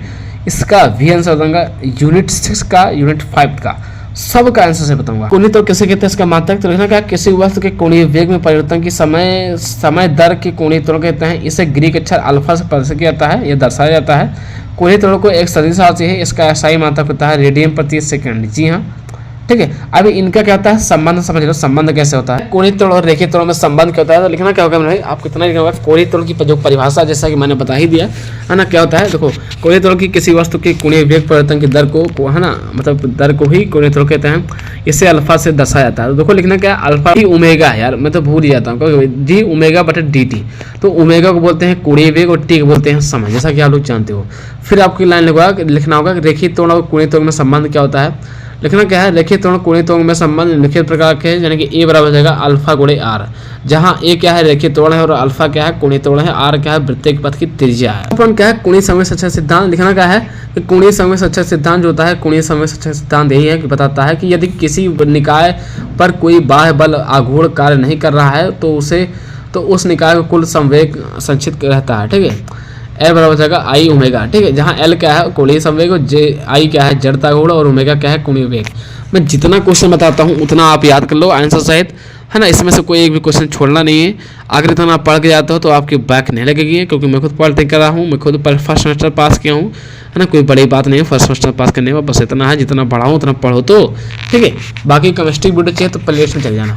चलिए अब अगला पॉइंट देखते हैं, क्या है, कोणीय संवेग को परिभाषित कीजिए। कोणीय संवेग संरक्षण सिद्धांत क्या है, उदाहरण से स्पष्ट कीजिए, है ना। फिर क्या है, जड़त्व आघूर्ण पर घूर्णन त्रिज्या को परिभाषित कीजिए। समांतर अक्ष लिखा, ठीक, अक्ष परिमेय को उल्लेख कीजिए। आठवां पॉइंट क्या है, कोणीय वेग को परिभाषित कीजिए। रेखीय वेग कोणीय वेग संबंध, है ना, एक व्यंजक लिखिए, है ना। ये तीनों पॉइंट का आंसर मेरे भाई मैं इस वीडियो में नहीं बता पा रहा हूँ, क्योंकि ये बहुत बड़े बड़े क्वेश्चन है, इनका आंसर बताऊंगा तो वीडियो बहुत लंबी हो जाएगी। ठीक है, चलिए देखते हैं अगला यूनिट, पांचवा उसका नाम क्या है, पदार्थों गुण, यानी इंपॉर्टेंट क्वेश्चन इसके बता दूं। तो देखो पहले इसका आंसर बताऊंगा सभी, हाँ बिल्कुल आंसर मिलेगा। पहला क्वेश्चन क्या है, पृष्ठ तनाव की परिभाषा दीजिए तथा इसका मात्रक भी लिखिए। कहते यूनिट जो पांचवा उसका नाम क्या है, पदार्थों गुण, इसके इंपॉर्टेंट क्वेश्चन देखते हैं। पहला क्वेश्चन क्या है, पृष्ठ तनाव की परिभाषा दीजिए तथा इसका मात्रक लिखिए, जो कि 2020 और 23-24 में आया क्वेश्चन है। दूसरा पॉइंट का आंसर भी बताऊंगा, संयुक्त गुणांक की परिभाषा दीजिए तथा स्टोक्स के नियम लिखिए और उसके प्रकार को प्रयोग बताइए। ठीक है, ये सब क्वेश्चन को अच्छे से करना। चलिए आंसर देखते हैं। पृष्ठ तनाव की परिभाषा का जगह एकांग लंबाई में लगने वाले बल को पृष्ठ तनाव कहते हैं। जी हाँ, मात्रक की बात किया तो न्यूटन प्रति मीटर होता है, यानी N/M होता है। एकांग लंबाई में लगने वाले बल को पृष्ठ तनाव कहते हैं। सूत्र का जगह T बराबर होता है F/L, यानी कि L की जगह एकांग लंबाई में लगने वाले बल को क्या कहते हैं, पृष्ठ तनाव कहते हैं। ठीक है, मात्रक हो जाएगा न्यूटन प्रति मीटर। ये सब क्वेश्चन को अच्छे से करना है ना। जो कि F बराबर करता है W/S, तो W/S करते हैं, नीचे लिख दिया। W ऊपर है तो वैसे है, S नीचे लिख दिया, यानी S/W। यानी इसका एक और सूत्र होता है T बराबर W/A, है ना, जूल भी होता है इसका मात्रक। ठीक है, तो आई होप आप समझ गए। तथा का परिभाषित कीजिए तथा इसके हुक के नियम लिखिए। चौथा पॉइंट क्या है, बर्नौली के प्रमेय को समझाइए, है ना, और इसका सिद्ध करके द्रव के प्रवाह के रेनॉल्ड्स संख्या लिखिए। बर्नौली के प्रमेय इंपॉर्टेंट है, प्रत्यास्था गुणांक भी इंपॉर्टेंट है। चलिए प्रत्यास्था वाला क्वेश्चन का आंसर देख लेते हैं। प्रत्यास्था किसे कहते हैं, परिभाषित कीजिए। आंसर ना कि यह किसी पदार्थ का वह गुण है जिसके कारण वह बाहरी विरूपक बल हटाए जाने पर, है ना, अपने मूल आकार में आयतन में वापस जाता है। उदाहरण की बात किया तो एक स्प्रिंग को खींचकर छोड़ने पर वह अपनी मूल स्थिति में लौट आती है, क्योंकि इसमें प्रत्यास्था का गुण होता है। दूसरा पॉइंट लिखना है हुक का नियम। लिखना है कि प्रत्यास्था सीमा के भीतर लघु विकृति की प्रतिबल, मैंने बोला क्या, प्रत्यास्था सीमा के भीतर लघु विकृति के लिए प्रतिबल वस्तु में उत्पन्न विकृति के समानुपाती होता है। इसे हम हुक का नियम कहते हैं। प्रतिबल समानुपाती विकृति, यानी कि प्रतिबल बराबर हो जाएगा E गुणे विकृति, जहाँ हो जाएगा E क्या है, प्रत्यास्था गुणांक है, यानी E बराबर हो जाएगा प्रतिबल प्रति विकृति। वेरी मोस्ट इंपॉर्टेंट है, पूरा 5 नंबर में आता है। ठीक है, इसको भी तैयार कर लेना। चलिए अगला पॉइंट देखते हैं। पांचवा पॉइंट, स्टोक का नियम लिखिए और सीमांत वेग के लिए सूत्र निगमन कीजिए। हुक का नियम लिखिए। हाँ, जैसा हुक का नियम अभी जस्ट बताया है। विकृति से क्या तात्पर्य है, कितने प्रकार की होती हैं। यंग प्रत्यास्था गुणांक को परिभाषित कीजिए और अधिक प्रत्यास्थ के लिए रबड़ स्टील सिद्ध कीजिए। देखो 5वां नंबर जो क्वेश्चन है और 7वां है जो 8वां है, इन क्वेश्चन का आंसर जो है मैं इस वीडियो में नहीं बता पा रहा हूँ। कुछ क्वेश्चन मैं छोड़ा हूँ, हालांकि ज़्यादा क्वेश्चन का आंसर मैंने बता रखा हूँ। बाकी जो क्वेश्चन छूटे हैं उनका लोग का आंसर आ जाएगा, पैसा ना हो। अब चलिए मैं बात करता हूँ अगला यूनिट जो 6 यूनिट है, उसके सभी इंपॉर्टेंट क्वेश्चन करते हैं। उसका सभी इंपॉर्टेंट क्वेश्चन लिखा है, जो यूनिट 6 है वो लिखा है उष्मा तथा उष्मा गतिकी। जी हाँ, उष्मा के मात्रक लिखिए, है ना, इसका भी आंसर बताऊंगा। फिर लिखा है उष्मा चालकता गुणांक को परिभाषित कीजिए और कुचालकों को उष्मा चालकता ज्ञात करने के लिए ली विधि द्वारा वर्णन कीजिए। चलिए आंसर देख लेते हैं। उष्मा का मात्रक क्या हो जाएगा, इसका उष्मा का मात्रक जूल होता है। इससे, है ना, या इसके अतिरिक्त उष्मा कैलोरी भी मापा जाता है, जो कि 1 कैलोरी का मान होता है 4.18, है ना, जूल के बराबर होता है। ध्यान रखने वाली बात क्या है, ऐसा ही मात्रक जूल होता है। CGS पत्र में क्या होता है, EG। जी हाँ, जो कि बेहद इंपॉर्टेंट है। उष्मा का मात्रक जूल भी आपको तय कर लेना है। ठीक है ना, जो कि चैनल ID नाम बता दिया हूँ, तिवारी क्लासेस HM, यही नाम से आपका इंस्टाग्राम ID भी है, जगह सर्च कर लोगे मिल जाएगा। ठीक है, चलिए अगला पॉइंट देखते हैं। उष्मा चालकता गुणांक को परिभाषित कीजिए तथा कुचालकों में उष्मा चालकता गुणांक, है ना, ज्ञात करने के लिए ली विधि द्वारा वर्णन कीजिए। ठीक है, बेहद इंपॉर्टेंट है। लिखना होगा कि जब किसी ठोस दंड, है ना, दंड रोड के, है ना, दोनों सिरों में तापमान का अंतर रखा जाता है तो उष्मा उच्च ताप से निम्न ताप की ओर प्रभावित होती है। इस गुण को हम उष्मा चालकता गुणांक कहते हैं, जो कि बेहद इंपॉर्टेंट है। ठीक है, परिभाषा चाहे ये वाला याद कर लो मेरे भाई, चाहे तो ये वाला याद कर लो। ठीक है, लिखा क्या है, यदि 1 सेकंड में 1 सेंटीमीटर स्क्वायर क्षेत्रफल वाले दंड के दोनों सिरों के बीच 1 डिग्री सेल्सियस का तापांतर होते हैं या होने पर 1 सेंटीमीटर लंबाई तक 1 जूल उष्मा प्रभावित होती है, उसे तो उस पदार्थ को उष्मा चालकता गुणांक कहते हैं, जो कि बेहद इंपॉर्टेंट है। ठीक है, चलिए ली विधि द्वारा, है ना, क्योंकि वहां पर लिखा था ना ली विधि द्वारा समझाइए। लिखना क्या है, कुचालकों की उष्मा चालकता ज्ञात करने के लिए ली डिसाइड मेथड को प्रयोग किया जाता है। इस विधि में एक धातु डिस्क को गर्म कर उस पर कुचालक पदार्थ रखा जाता है, जो कि डिस्क के ऊपरी और निचले भाग का ताप मापा जाता है। फिर उष्मा का हानि का तापांतर से चालकता ज्ञात की जाती है, जो कि बेहद इंपॉर्टेंट है। पूरा लिखोगे तो 5 नंबर मिलेगा। ठीक है, क्या है, तीसरा पॉइंट, रेखीय क्षेत्रीय, है ना, एवं आयतन प्रसार गुणांक परिभाषित कीजिए तथा इनके बीच संबंध को निगमित कीजिए। चौथा पॉइंट लिखा है, एक स्वस्थ मानव सेल्सियस तापमान में कितना होता है फारेनहाइट में परिमाण कीजिए, यानी कि एक न्यूमेरिकल टाइप का है। ठीक है, चलिए इसको देख लेता हूँ, आंसर देता हूँ। आंसर देख लो, रेखीय क्षेत्रीय आयतन प्रसार गुणांक को परिभाषित कीजिए तथा इनके बीच संबंध लिखिए। लिखना क्या, जब किसी ठोस को गर्म किया जाता है तो उसका आयतन भी बढ़ जाता है, जो कि इस ऊर् को प्रसार यानी एक्सपीरियंसेस कहते हैं। रेखीय क्षेत्रीय के प्रसार गुणांक यानी अल्फा से, यानी यदि किसी ठोस की लंबाई 1 डिग्री सेल्सियस ताप पर वृद्धि पर डेल्टा L बढ़े तो अल्फा हो जाएगा डेल्टा L/L गुणा डेल्टा T। दूसरा पॉइंट जो क्षेत्रीय प्रसार गुणांक यानी कि बीटा से लिखते हैं, यदि क्षेत्रफल ए तथा ताप वृद्धि में डेल्टा ए। देखो किसी चीज में वृद्धि हो रही है, किसी चीज में त्रुटि हो रही है, तो उसे डेल्टा लिख दी जाती है। डेल्टा त्रिभुज के आकार में होता है, ठीक है। डेल्टा का मतलब होता है परिवर्तन। देखो यहाँ हो गया अल्फा बराबर हो जाएगा डेल्टा एल बाई एल गुणे डेल्टा टी, यहाँ का मतलब बीटा बराबर हो जाएगा डेल्टा ए बाई ए गुणे डेल्टा टी। अब क्या बात होता है, देखो अभी तुमने देखिए प्रसार क्षेत्रीय प्रसार लिखा, लेकिन आयतन प्रसार देख लो ना। आयतन प्रसार यानी कि गामा से लिखते हैं, यदि आयतन v तथा ताप पर वृद्धि डेल्टा v बढ़े तो गामा बराबर हो जाएगा डेल्टा v गुणे a। जी हाँ, अब लिखना क्या है, संबंध क्या हो जाएगा, रेखीय क्षेत्रीय प्रसार, रेखीय क्षेत्रीय और प्रसार आयतन गुणांक संबंध क्या हो जाएगा, बीटा बराबर क्या हो जाएगा 2 अल्फा और गामा बराबर हो जाएगा 3 अल्फा। यानी कि बीटा जो होता है दुगुना होता है ना गामा के, अल्फा के, और गामा जो होता है अल्फा के तिगुना होता है। ये चीज़ लिख करके चले आना है। बस इतना करोगे तो 5 नंबर दे देगा बेहद तरीके से, ठीक है। हमने बहुत शॉर्ट अच्छे से बताया और शॉर्ट फॉर्म में बताया है ना, ऐसे हमारे कॉलेज में पढ़ाया जाता है। चलिए अगला क्वेश्चन देखते हैं जो कि न्यूमेरिकल टाइप का है। लिखा है जो कि लास्ट है, लिखा क्या है, एक स्वस्थ मानव सेल्सियस में तापमान कितना होता है उसके फाइनहाइट में लिखिए। सबसे पहले एक न्यूमेरिकल टाइप का क्वेश्चन है जो कि आता है, कई बार आ चुका है। लिखना क्या है, एक स्वस्थ मनुष्य का, यानी कि मनुष्य बोलो चाहे मानव बोलो, एक स्वस्थ मानव का तापमान 37 डिग्री सेल्सियस होता है। अगर किसी भी आदमी के बुखार वगैरह नहीं है, अगर सेल्सियस ना पाया तो 37 डिग्री सेल्सियस ऑलरेडी होता है। इसे फारेनहाइट में बदलना, किसमें, फारेनहाइट। सूत्र होता है फारेनहाइट का कि F बराबर 9/5 गुणे C प्लस 32। लिखना क्या है, F बराबर क्या होगा 9/5 और C के मान हमने वही जो ऊपर है वो लिख दिया। C के मान कहाँ से हो, तो C के मान तुम्हें पता होना चाहिए, याद कर लो कि एक स्वस्थ मनुष्य का मान ही होता है 37 डिग्री सेल्सियस। वही हमने लिख दिया 37 बराबर ब्रैकेट में निशाना कर दिया, लिख दिया प्लस 32। 32 सरकारी है क्योंकि सूत्र में दिया है। 9/5 गुणे 37 को जब आप गुणा भाग करोगे तो वहाँ कट पिट करके इतना आएगा 98.6 फारेनहाइट। अब तुमको एक बात और बता दें, अतः अगर कोई स्वस्थ मनुष्य का तापमान होता है वो 37 डिग्री सेल्सियस में, कोई सेल्सियस में पूछता है तो बता देना 37 डिग्री, फारेनहाइट में पूछता है तो बता देना 98.6 डिग्री सेल्सियस, तो 98.6 डिग्री फारेनहाइट। तो आई होप आप समझ गए। अब आपको प्रकार की दिक्कत हो कमेंट बॉक्स कमेंट करना, बाकी प्ले लिस्ट से मैं चेक कर लेना, ठीक है, आपको प्ले लिस्ट से मिल जाएगा, ठीक है। आई होप आप समझ गए। अगर वीडियो पसंद आई है, मैंने आपको यूनिट 1 छोड़ के बाकी unit 2, unit 3, unit 4, unit 5, unit 6 के सभी इंपॉर्टेंट कुछ बता दिया है, इतना ही आंसर सहित। अगर वीडियो पसंद आई तो कमेंट बॉक्स कर जो करना कि सर वीडियो पसंद आई नहीं आई है। चलिए अगर कुछ भी अच्छा लगा हो तो सब्सक्राइब कर लेना। फिर मिलते हैं नेक्स्ट वीडियो, तब तक प्लीज जय हिंद, वंदे मातरम। और कल वीडियो आगे कम्युनिकेशन इंग्लिश पर।